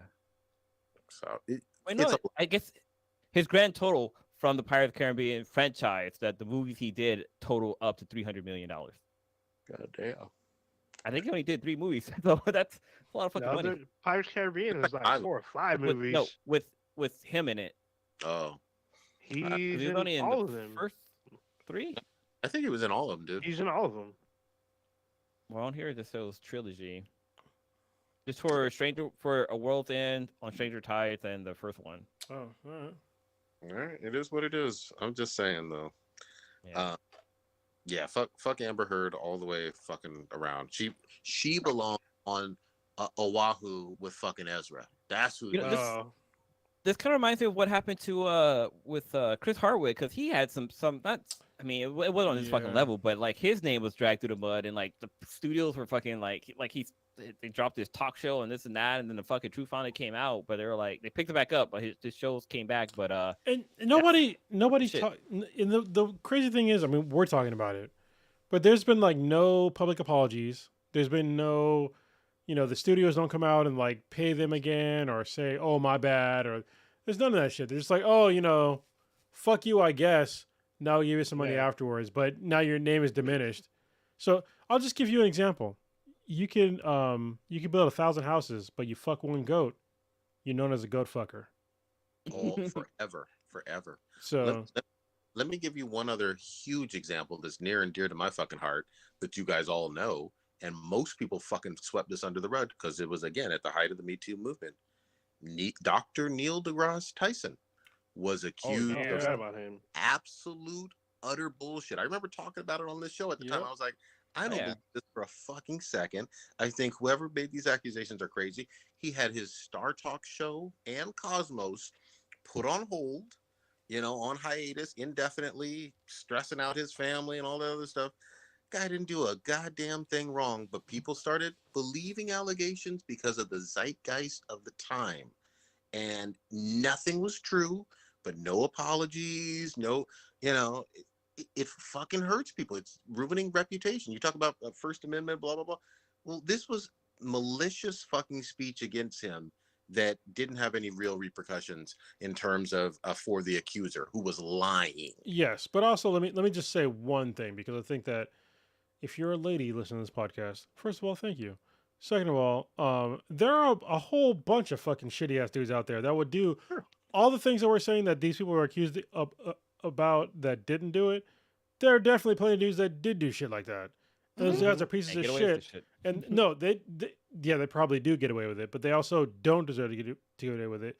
They need to be, have some sort of consequences for it. But when it comes to somebody that's innocent, then what the fuck? But, the guys that do it, fuck those guys. Absolutely. We are not on the sides of those people. They're pieces of shit, to be clear. But when it comes to like dudes that did not do these things, then you need to like open your heart a little bit and be like, hey, this guy got fucked over, and there needs to be some repercussions to the person that accused them.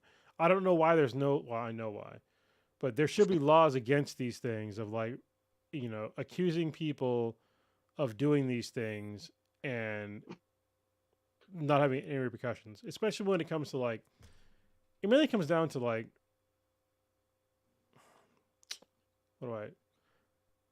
I'll just say it. Fuck it. I mean, it's mainly white women. Mm-hmm. Sorry, but also I'm not sorry. That's true. But it's mainly white women that can say these things that have no repercussions if their allegations are totally false. And there's nothing that anybody can do against them. Even, I mean, Johnny Depp is going against Amber Heard, but honestly, I don't have high hopes that he would get any sort of money out of her at all, and he's a white guy.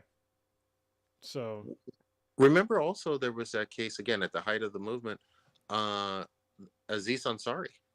Yep. He didn't do shit wrong.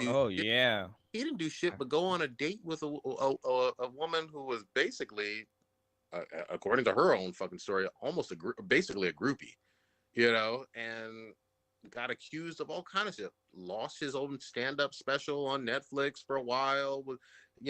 Had to go quiet. Was on hiatus. He had a whole bunch. He had another show on Netflix, Masters of None. I mean, his career was red fucking hot, and he got fucking torpedoed over nothing because of maybe bad sex. Maybe that's the maybe. Maybe bad sex. It definitely wasn't rape. Nothing like that. The height of this was the possibility of bad sex. In which case, okay, like, have you never had bad sex in your entire fucking life? Yeah. Like, If the guy Goes can't, both ways. if the guy can't pussy, fuck ass, or fuck pussy really well, I mean, that's not a crime. You know what I mean? Could be. No. So but kills. he has a Rhino. comedy special on Netflix now, and Yeah, he now. talks about it. Yeah, but he talks about how he got rid of social media and now he uses a flip phone. He has like an old like Motorola like flip phone where you have to like Ninja. punch That's 3 because times that's to what he get- can afford right now because he's fucking broke. Oh, well, he says that he uses it because it doesn't have apps. Mm-hmm. Well, I mean, you can have a smartphone and just not download those apps. He's not having a smartphone. What? You got a dumb phone.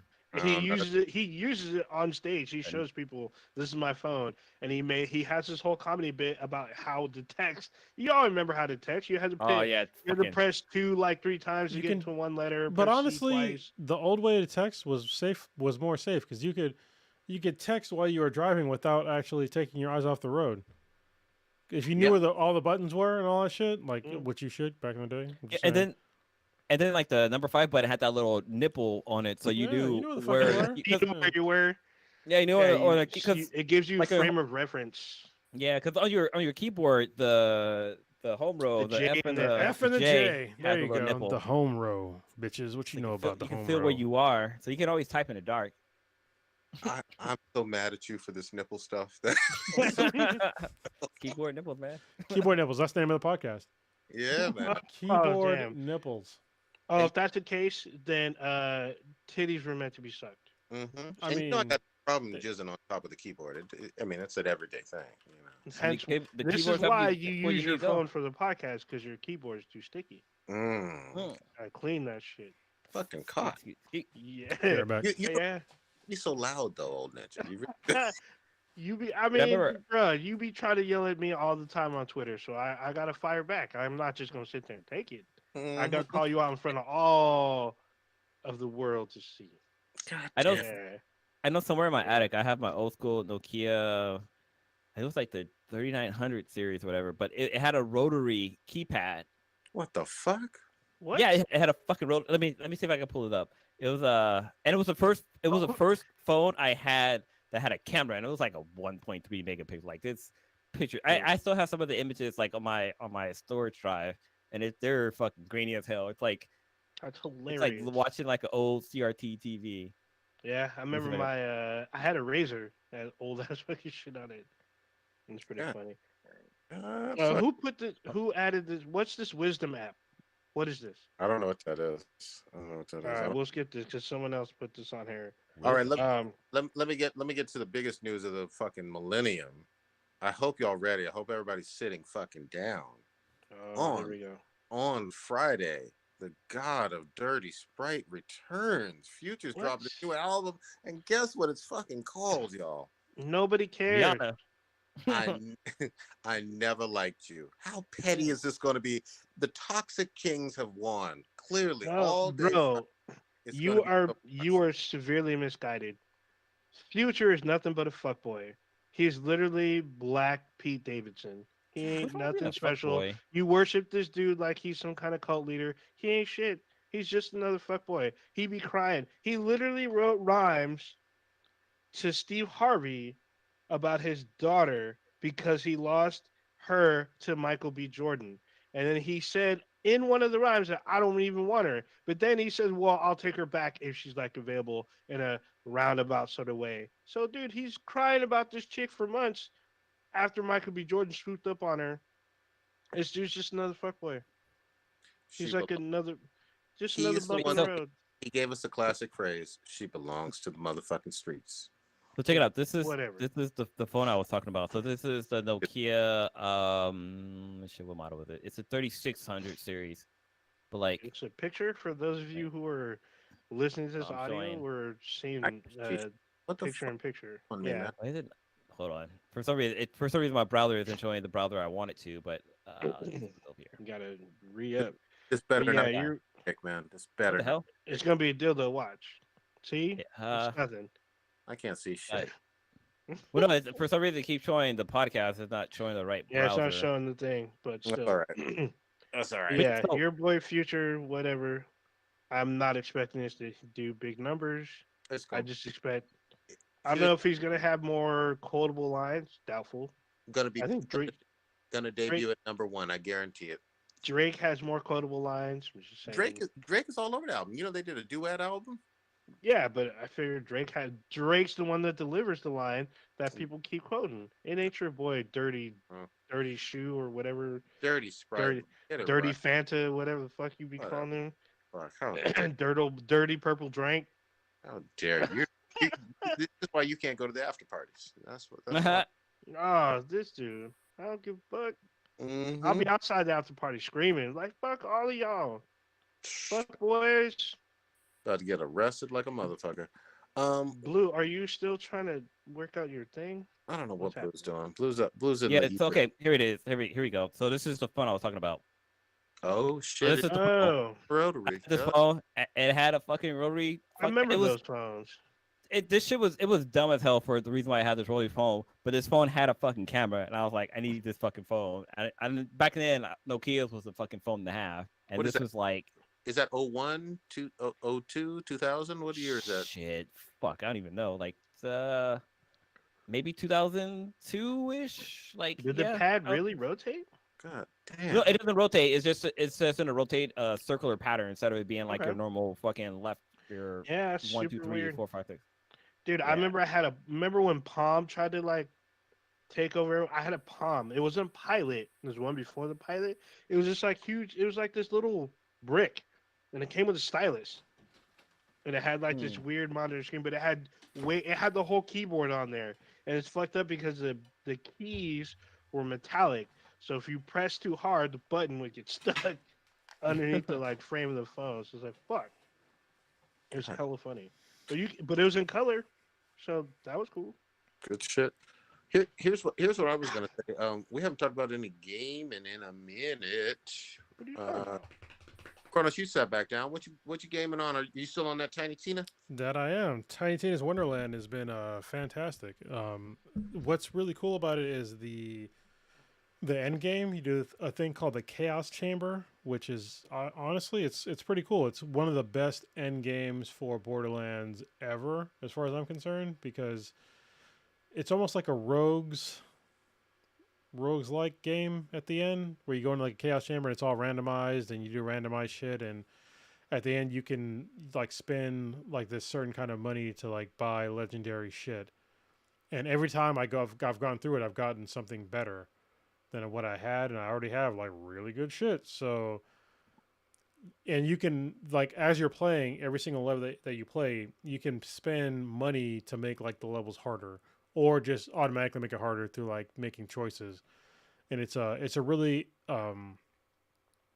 cool way to extend the playability of the game beyond like DLCs, because I'll be playing this even if they make like 6 DLCs. I'll probably still be playing the Chaos Chamber, only because of like the almost guaranteed I'm gonna get something better than what I had aspect of it. And what's cool about it is like, so at the end of like, so a Chaos Chamber is basically, it's all randomized levels, for like, I think it's like 6 or more levels like in a row.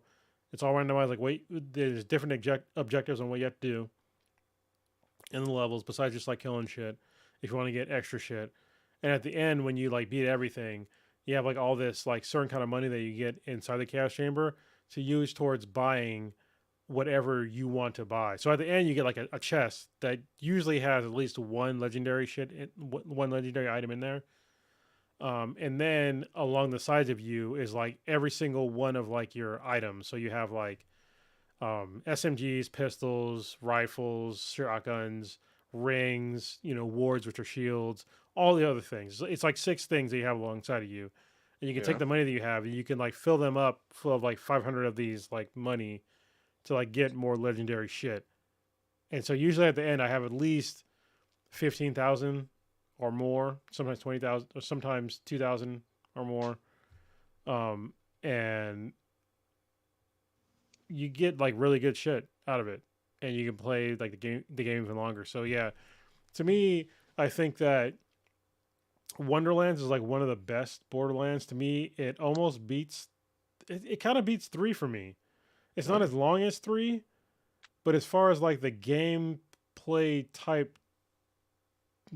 changes goes, it's better than 3 because it took like the sliding. Because like one of the main mechanics that they took, there was 2 main mechanics that they added in for Borderlands 3. It was sliding and mantling. Well, mantling is like when you jump up and you can like climb on something. That was like the 2 main changes for the gameplay for Borderlands 3. Wonderlands has that, but they also added in like the spells, and the spells are like they basically replaced grenades with spells, and it's a huge deal because it's regenerative, and like depending on how your play style is, if you want to play just guns blazing, then you can like make your whole gun. Yeah, you can make your whole fucking character just towards like gunplay, but if you want to like make it more towards like spell playing, like right now I'm a dead shot, so I'm basically a Graveborn and a spell shot. It's the combined character is called a dead shot because you can pick 2 different classes in the game. Okay. And so for me, I can dual wield spells while I'm shooting. Oh shit! And I'm kind of like I'm sort of a glass cannon, but not really because I'm a Graveborn. So when I have like dark damage, it like gives me my health back, and I have like this fucking crazy ass sword where if I like slash somebody, it shoots out 3 fucking crazy ass flying electric birds that for whatever damage they do, it gives me back that damage in shields and melee and my health. So it's really fucking hard to kill me at this point in time in the game because like if I'm like down on health, I just keep like I'll switch to like a fucking dark damage gun plus my sword and like use that. And that's another thing that's different about the game is like in the other games when you melee attack, it was just like some bullshit. But in this one, like a melee attack is like that's an item that you can get, and you can also customize sort of by like using like a thing called you can mess with like I forget what the name is called, but there's like a way you can like you can spend money to like make your weapons better. So it's really I wish you guys are fucking playing it because we'd have a lot of fun playing it because probably it's the game we're sleeping on. Yeah, like for real, it's a really good game. The first DLC so far isn't that great, but the rest of the game is great. And the Chaos Chamber is like it's endless fun so far.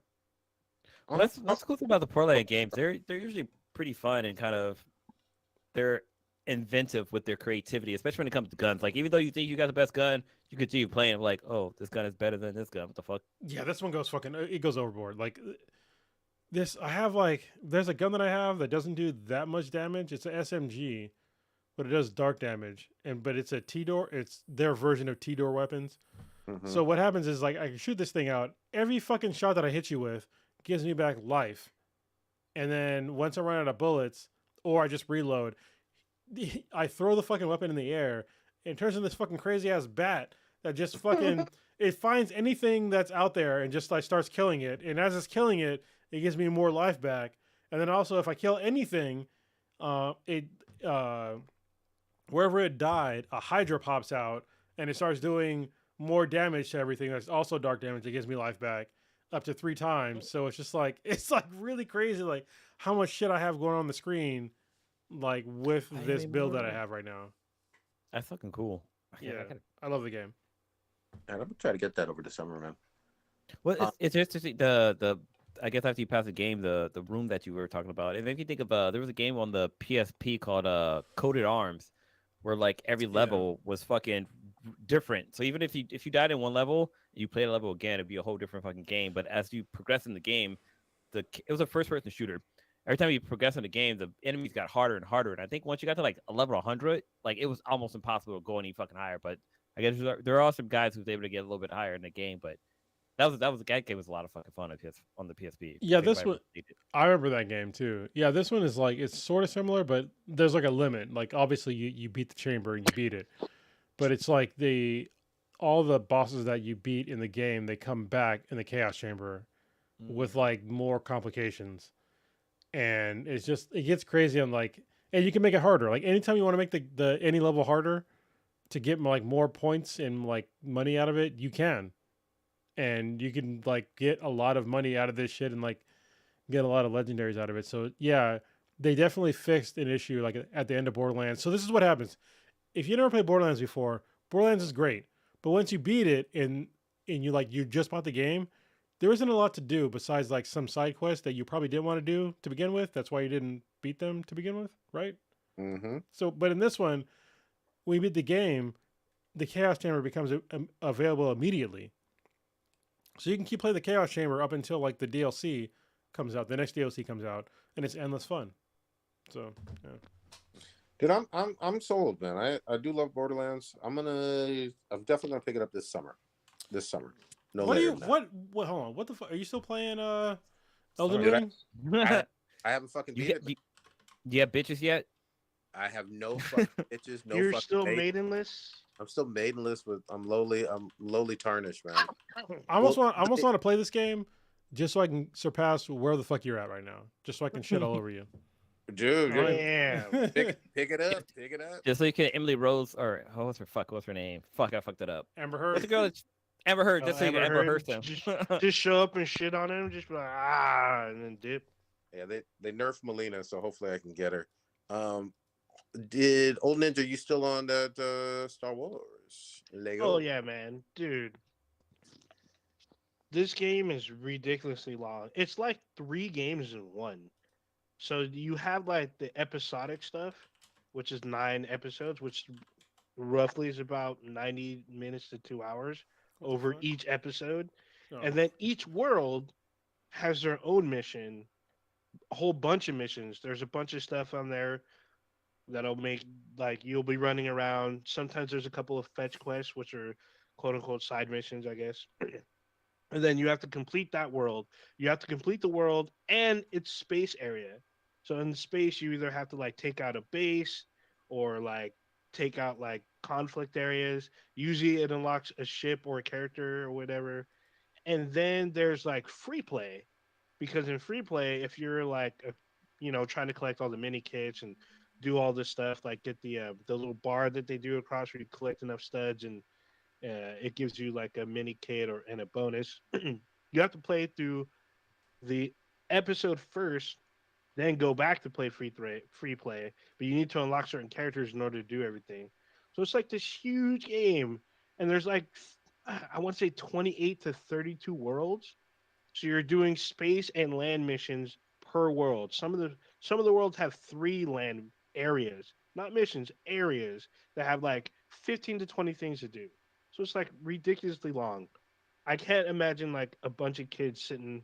I mean, I guess if you're doing couch play, maybe they're going to sit and come over once a weekend and play or whatever, but it's a really long game. But it's extremely fun. What I've been playing most recently is No Man's Sky.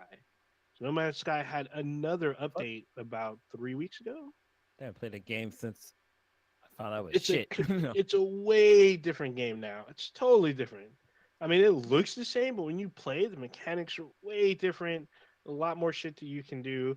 They have what they call expeditions, which usually lasts about a month. So you can get exclusive stuff. So there's stuff that you can only get by completing the expedition. The cool thing is when you beat it, you can take the rewards and move it to any one of your save files. So any like playthrough you have in the game, you can take your rewards and put them on anything. For instance, like when they had the Normandy from Mass Effect, you can earn that as a frigate ship, and no matter what save you have, you can add that shit to whatever fleet that you got. It's funny you're talking about They've this. been doing that. What's up? It's funny you're talking about it because like I cannot find. I'm showing this on the screen, but I can't find my fucking case for this. And like the back of it is like, I don't know if you can tell, but it's like crazy dusty. Oh, I can see it's all dirty. There's fucking fingerprints. There's but blood on there. What the fuck? I have like no choice because I don't know what the fucking case is. I need to buy like a CD cleaner so I can clean the fucking Blu-ray because I want to like play, but I know like right now there's like this is not gonna play. Yeah, this is not gonna mean, play. I guess your console. The closest thing is microfiber. You can use microfiber on that. I mean, I can, but I also Windex. I need to get no. Hey, treat it like a Nintendo cartridge, just blowing up. But yeah, it's been super crazy. So in this expedition or with this current update, they added squadrons, so you can add like random aliens to your squadrons. Can't you be a pirate too? While you like have stuff? Yes, you can be a pirate if you choose to be. So I was going to get to that in a minute, but you can add people to your squad. So if you're under attack, you can call in your squad, and your squad can hold up to four aliens or 4 people or whatever, and they can show up and help you defend or attack. So they have what they call outlaw systems now, where their systems taken over by pirates, and they have black market items there, and the items are like usually worth a lot. The problem is when you go to a accredited system or a normal system or a clean system, I think they call it. You can be subject to a random search and seizure type thing where they scan you. If you have it's like you're black market items, they give you the choice. Yeah, it's all bad. I smell that marijuana in space. Yeah, they give you the choice because I've been caught. They're like, hey, you have black market items. Do you want to? We can confiscate it and let you go. I'm murdering everybody. You can you can keep it, but we're gonna shoot you down. Or you can if you have what they call a conflict shit, it's like a get out of jail free card. If you don't have any of those, you got to either fight them or find your way to a station. Because if you try to land in the original game, if you landed or went to an atmosphere, everyone would break off of their attack. Now it doesn't matter. If you land and try to get out, they will shoot you on the ground and they will call in reinforcements. Is this South Central? Yeah, it's like, I mean, you're an outlaw. You're considered an outlaw. So it's crazy. You can be an outlaw and like they give you missions. So they give you missions for piracy. Like you can shoot down whole fleets, take out carriers, hunt other pirates. What's the other one? Smuggle illegal goods, stuff like that. They give you all kinds of crazy kind of stuff. They have I guess they have like a leader that you're supposed to find. They're called the Voice of Freedom. Pretty funny, but there's a lot more stuff you can do. You can pirate, you can be, a good spacefaring alien, or they call you the anomaly. But you can choose how you want to play. You can be reckless and shoot everybody, or you can, help other people out or whatnot. It's actually been a lot of fun. They give you new stuff to build. You can build underwater bases. You can build mechs. Hold on, I got a question though. Seriously, do they give you a bat? And just in case a woman is over 200 pounds and she might be getting a little bit lippy. I'm just saying. I'm trying to think. I think there's something. A game recognized game, Grandpa. I'm trying to think. I think you do get something similar to a bat. You know what's sad? It's like I don't even remember the premise of this fucking game. I just think every time I get this game, I just think about going onto a planet and just fucking chopping plants and digging rocks. The premise of the game was highly controversial. Like. They, I think his name was it Douglas Murray? Something Murray. He made it seem like there was infinite possibilities in this game, and it was not sold correctly. Like definitely there was a lot of shit to do, but also not a lot of shit to do because there's definitely an end game. You can say you have 13 trillion planets in a universe, but if 13 trillion planets have nothing to do on them except for like mining shit, then is it really that entertaining? My argument is no. So when it first came out, it was like that, but then they fixed it. So they did something that is very rare in the world on Earth is actually fix a product after it came out and like made it better. This is Sonic territory, all right. Actually, no, it's better than Sonic territory because the game came out and it was shit. It seemed really cool for like the first maybe like 3 hours. Then you're like, oh, this is all the same. Yeah, it gets repetitive quick, but now they're way different. Yeah, they definitely went above and beyond to like fixing their product. And honestly, like I wish that more games. I mean, definitely don't do this. Don't take like this route of like making a shit game and then fixing it afterwards. But like, take your time to make a decent game. But if you do have a shit game that comes out, definitely go this route and like fix it. Take the time. Because look at No Man's Sky. Like they've definitely created a whole new audience for their game and their whole production studio off of like just fixing shit. And they not only have they fixed shit, but they've improved upon the game immensely. Like the game is probably not even exaggerating, probably like 500% better than what it was when it first came out. What's crazy is this game came out in 2016. This was 6 fucking years ago. Like, holy shit, this game is old. This game is old. Yeah, I guess in terms of video games, yeah, it's kind of old. But I mean, it feels like a whole different game. Right now, if you booted it up now, it would feel like a whole different game. When you start first off, you'll get the exploring thing, but it gives you'll get communications about what do you want to do. Do you want to learn about piracy? Do you want to go to the center of the universe? Do you want to help people out? Do you want to be a pirate? Do you want to shit on Johnny Depp's bedroom? You know, yeah. Do you want to? Do you want to beat up big ladies with a bat? Like, it gives you options. Like, as soon as you're able to leave a planet, you start getting options on what you can do. Do you want to build a base? Just all kinds of shit. How many butt plugs that are exploding are in this game? No, that's the wrong question, Prodigy. How many butt plugs did it sit on to give you kung fu powers? That's the question. Wait, so actually, it's funny that we're talking about this because right now on the PlayStation Store, the No Man's Sky is on sale for 50% off for the PS5. So you can get it for $30. But I'm pretty sure there's a free. It's $30. 30?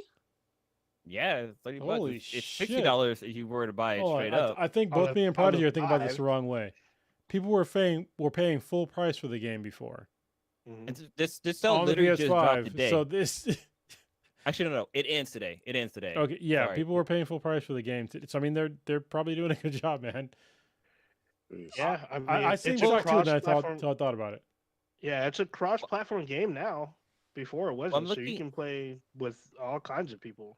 At least on Wiki, it's showing that they actually have pretty good reviews now. Like like sevens, and mainly the 7s, 6 and 7s as far as ratings go, which I think is better because that first playthrough was like, okay, I'm digging for rocks and the oxygen level is bad here, so I got to keep my helmet on and I can't go too far from my spaceship, but I can't build any fucking thing. I'm just digging rocks. Yeah, there's a lot of issues now, but they've helped a lot of people get out of pitfalls from that. And it's cool because now you can actually play with other people and people can give you stuff to help you or show you spots. There's a lot of tricks now in the game. You can teleport to different worlds if you can find the portal on each world. Every world has a portal. There's a ton of stuff you can do in the game. Hours of, kind of a relaxing kind of day. It's not super intense.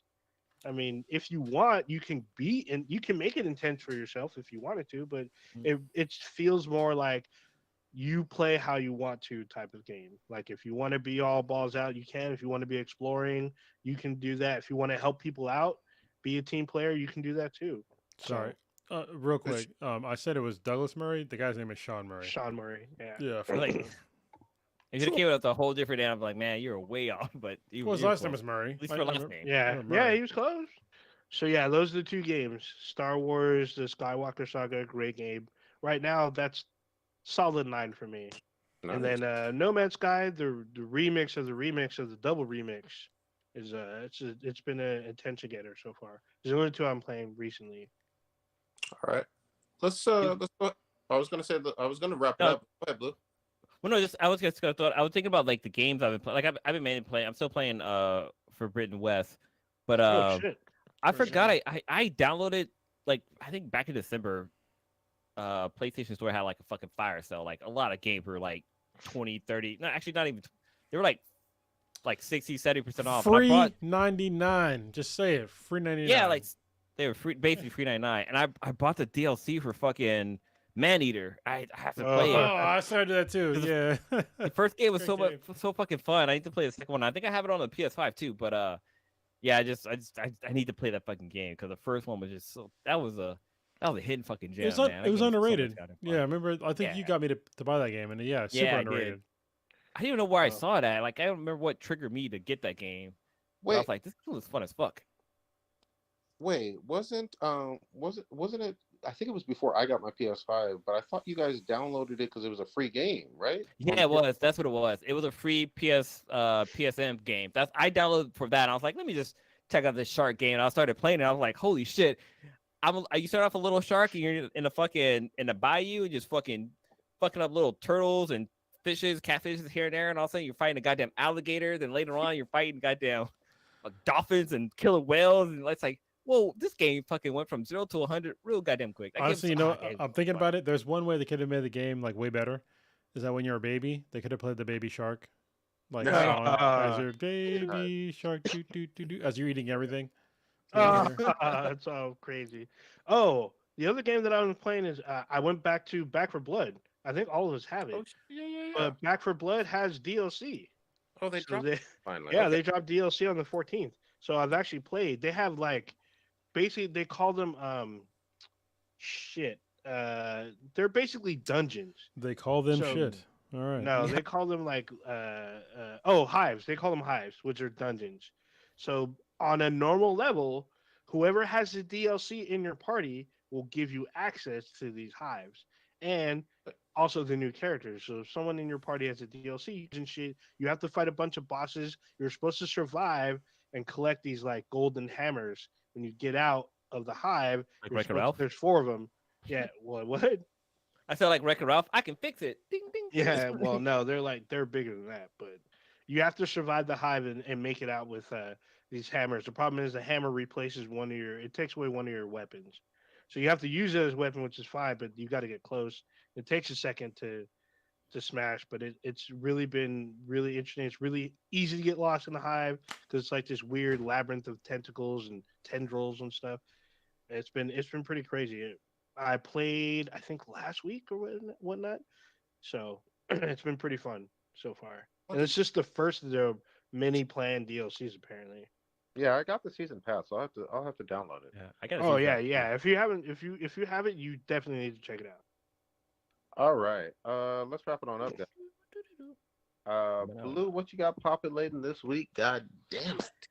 Yeah, man, big event happening this weekend. It's your boy Blue's birthday. Yeah. Oh shit. Another year around the sun. Know what I'm saying?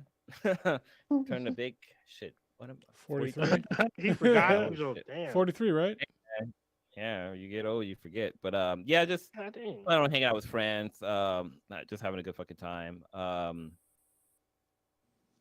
What else was there? Oh, there's an app I've discovered that I wanted to talk about on a podcast. Just a quick little brief overview of it. It's called Superfood. It's an app, but it's also a website, so superfood.com. And basically what this app can do, sorry, not sponsored, whatever, but I just think the app is super fucking helpful if you're either a bachelor or a family and you don't know what to fucking cook. So basically, this app, you put in all the ingredients or foods that you have inside your house right now. So anything you have seasoning in your pantry, which you have in your refrigerator. I had this. Hold on. Before you say this whole thing, sure. I had this idea back in 2003.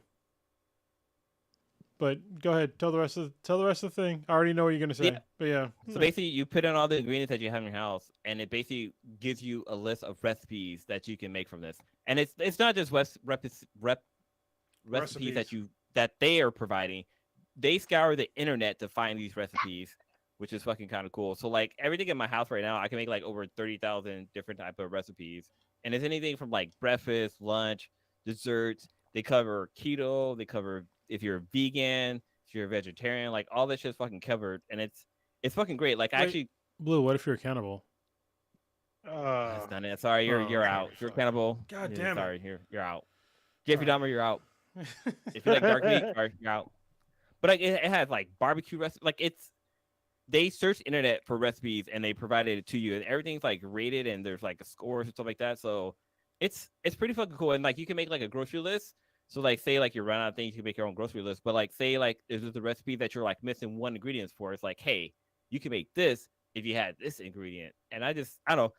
They have something similar to this for making like cocktails, so we can put all that alcohol you have in your house. It'll tell you like all the different kind of drinks you make. And I was like, oh, they should have this for food. But yeah, this site Superfood, it's a site that you can use, but it's also an app that you can download. You can do the same fucking thing. But so far, like I've used it like 4 times already. I'm like, wow, like the recipes are really good. They're pretty easy. Like you can actually, so say like you're like, hey, I want a dish that the main thing is chicken. You put in there the key ingredient is chicken, and it'll just show you a list of recipes that you can make that have chicken in it of the ingredients you have in your house. Say if you want to make something that's fast and simple, you can select like, hey, I want something I can make in 30 minutes and only use like 3 ingredients. Bam. If say you only have fucking top ramen, I even looked this up. Say you only had top ramen in your fucking house. It'll show you all the different kind of cool shit you can make with top ramen. What So if he got? it's What if he a got cool site. bottom? What if he got bottom ramen? If you got Oh. fucking It's a whole different buku thing. booty. But it's like I just think I just wanted to share because I found this app and I just figured like this is something that people should know about because I don't even know how long they've been around, but it's a very cool app to check out. Again, what's the name of the app?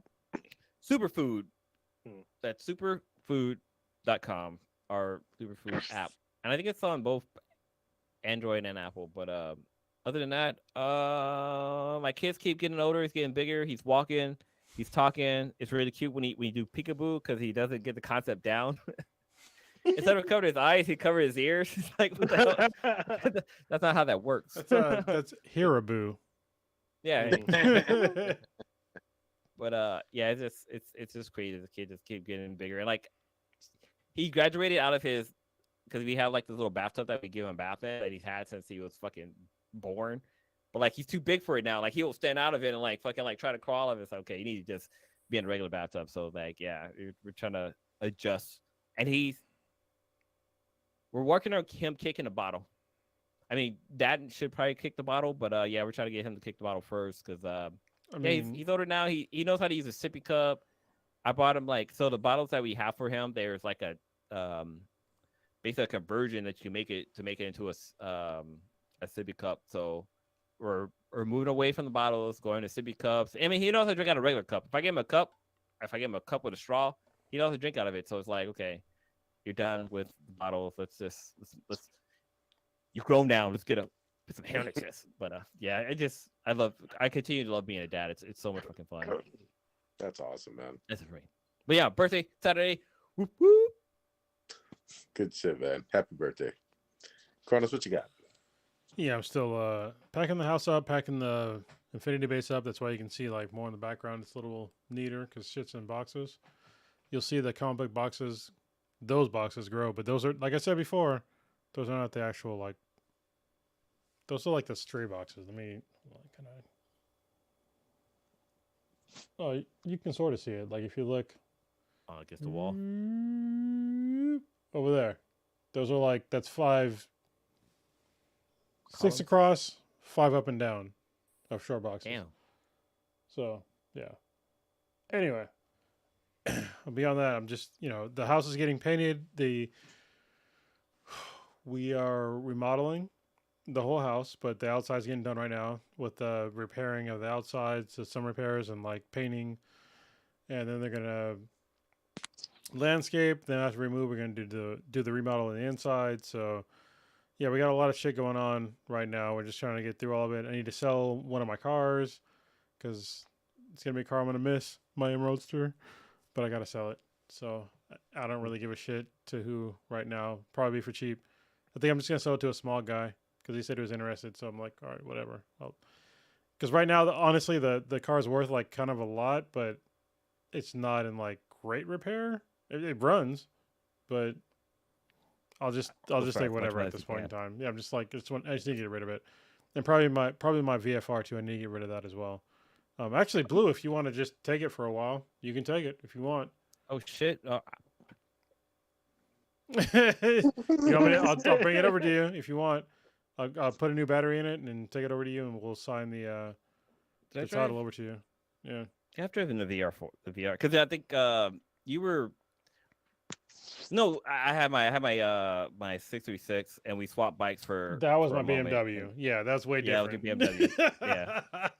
Yeah. But no, I was gonna say for the M Roadster, like I've been jonesing to fucking drive a stick. Like I was like, I wonder if Kronos will let me borrow his car just for the sweetest and I just to go for a quick little drive around in a convertible just to. I mean, get away. I can, but if you want. I mean, every time that car has been driven, something's fucking happened to it. No, I mean it's I've driven it like recently and it's fine. Like it's sort of clicky, but you could drive it if you want to drive it again. You can drive it again. I just gotta.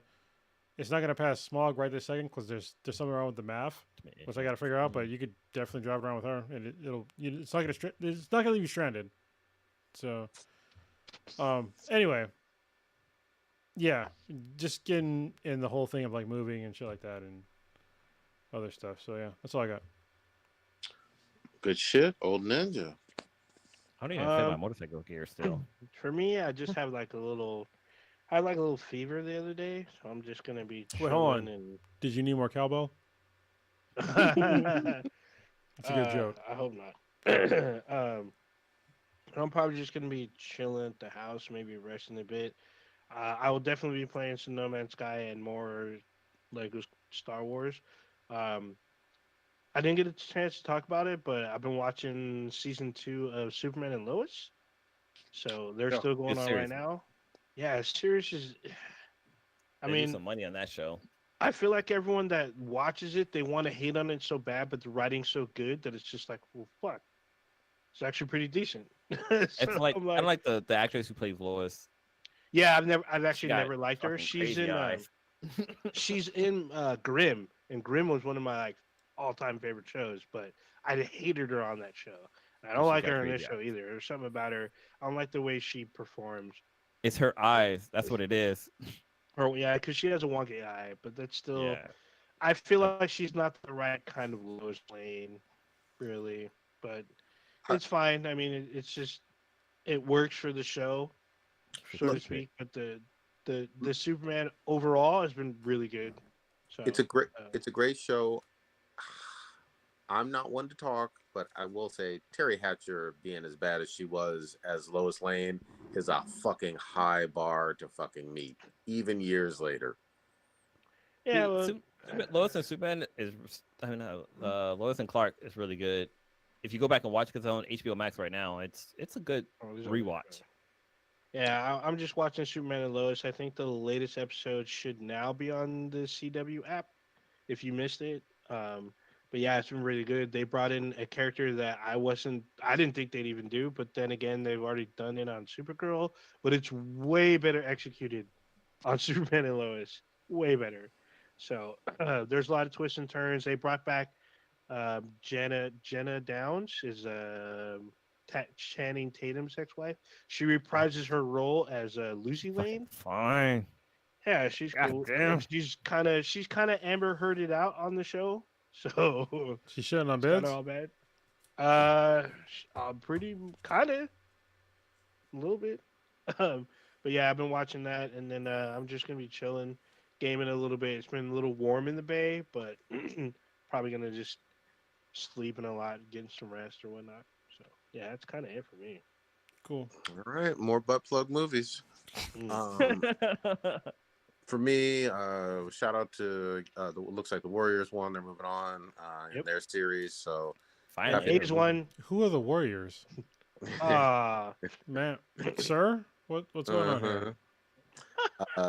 So yeah, this is one of my favorite times of year, just in terms of watching some more NBA basketball and all that. But I'm just gonna really be focused on like enjoying the fact that I'm not working 90, 100-hour weeks anymore, which is fucking awesome. Catching up Shit. on comics.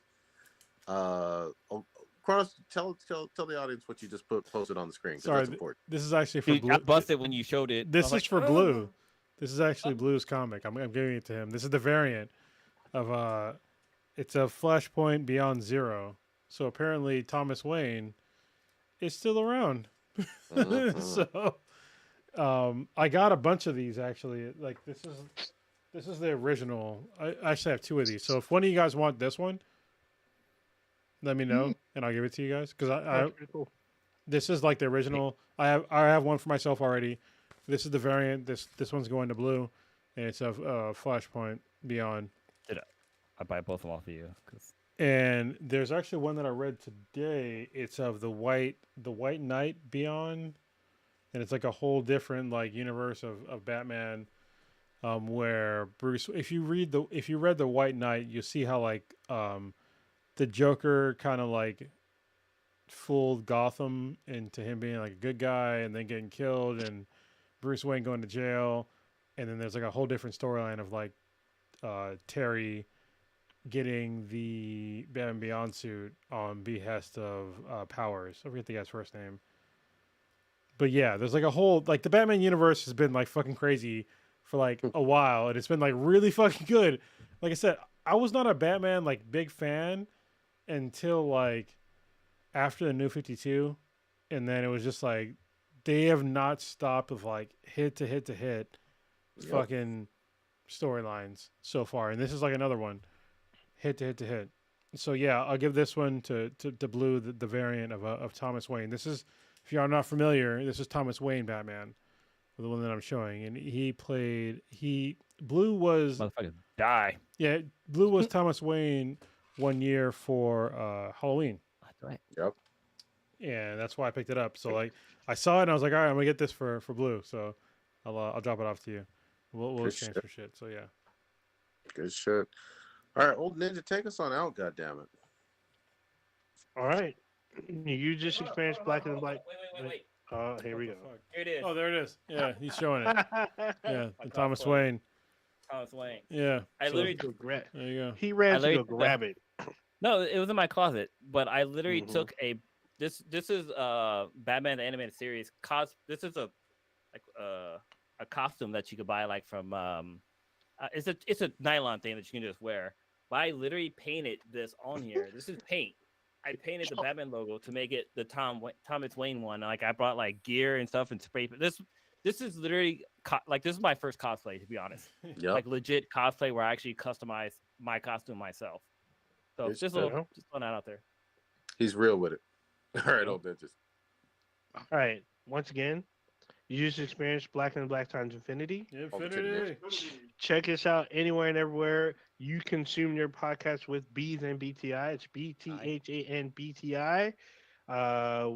Anywhere you listen to whatever kind of podcast and whatnot, we're everywhere. B is in If you don't know already, we go live every Wednesday, 8:30 Pacific-ish time. On YouTube, you can join us in the chat because you can chat with us live, ask us questions or whatnot, and try not to be a dick. You can email us at beesandbti@gmail.com. We have a Discord to let you in. Check out our official website, benhatproductions.com/beesandbti. All right. Skeeter cheater. We are out this bitch. Eat boy nipples.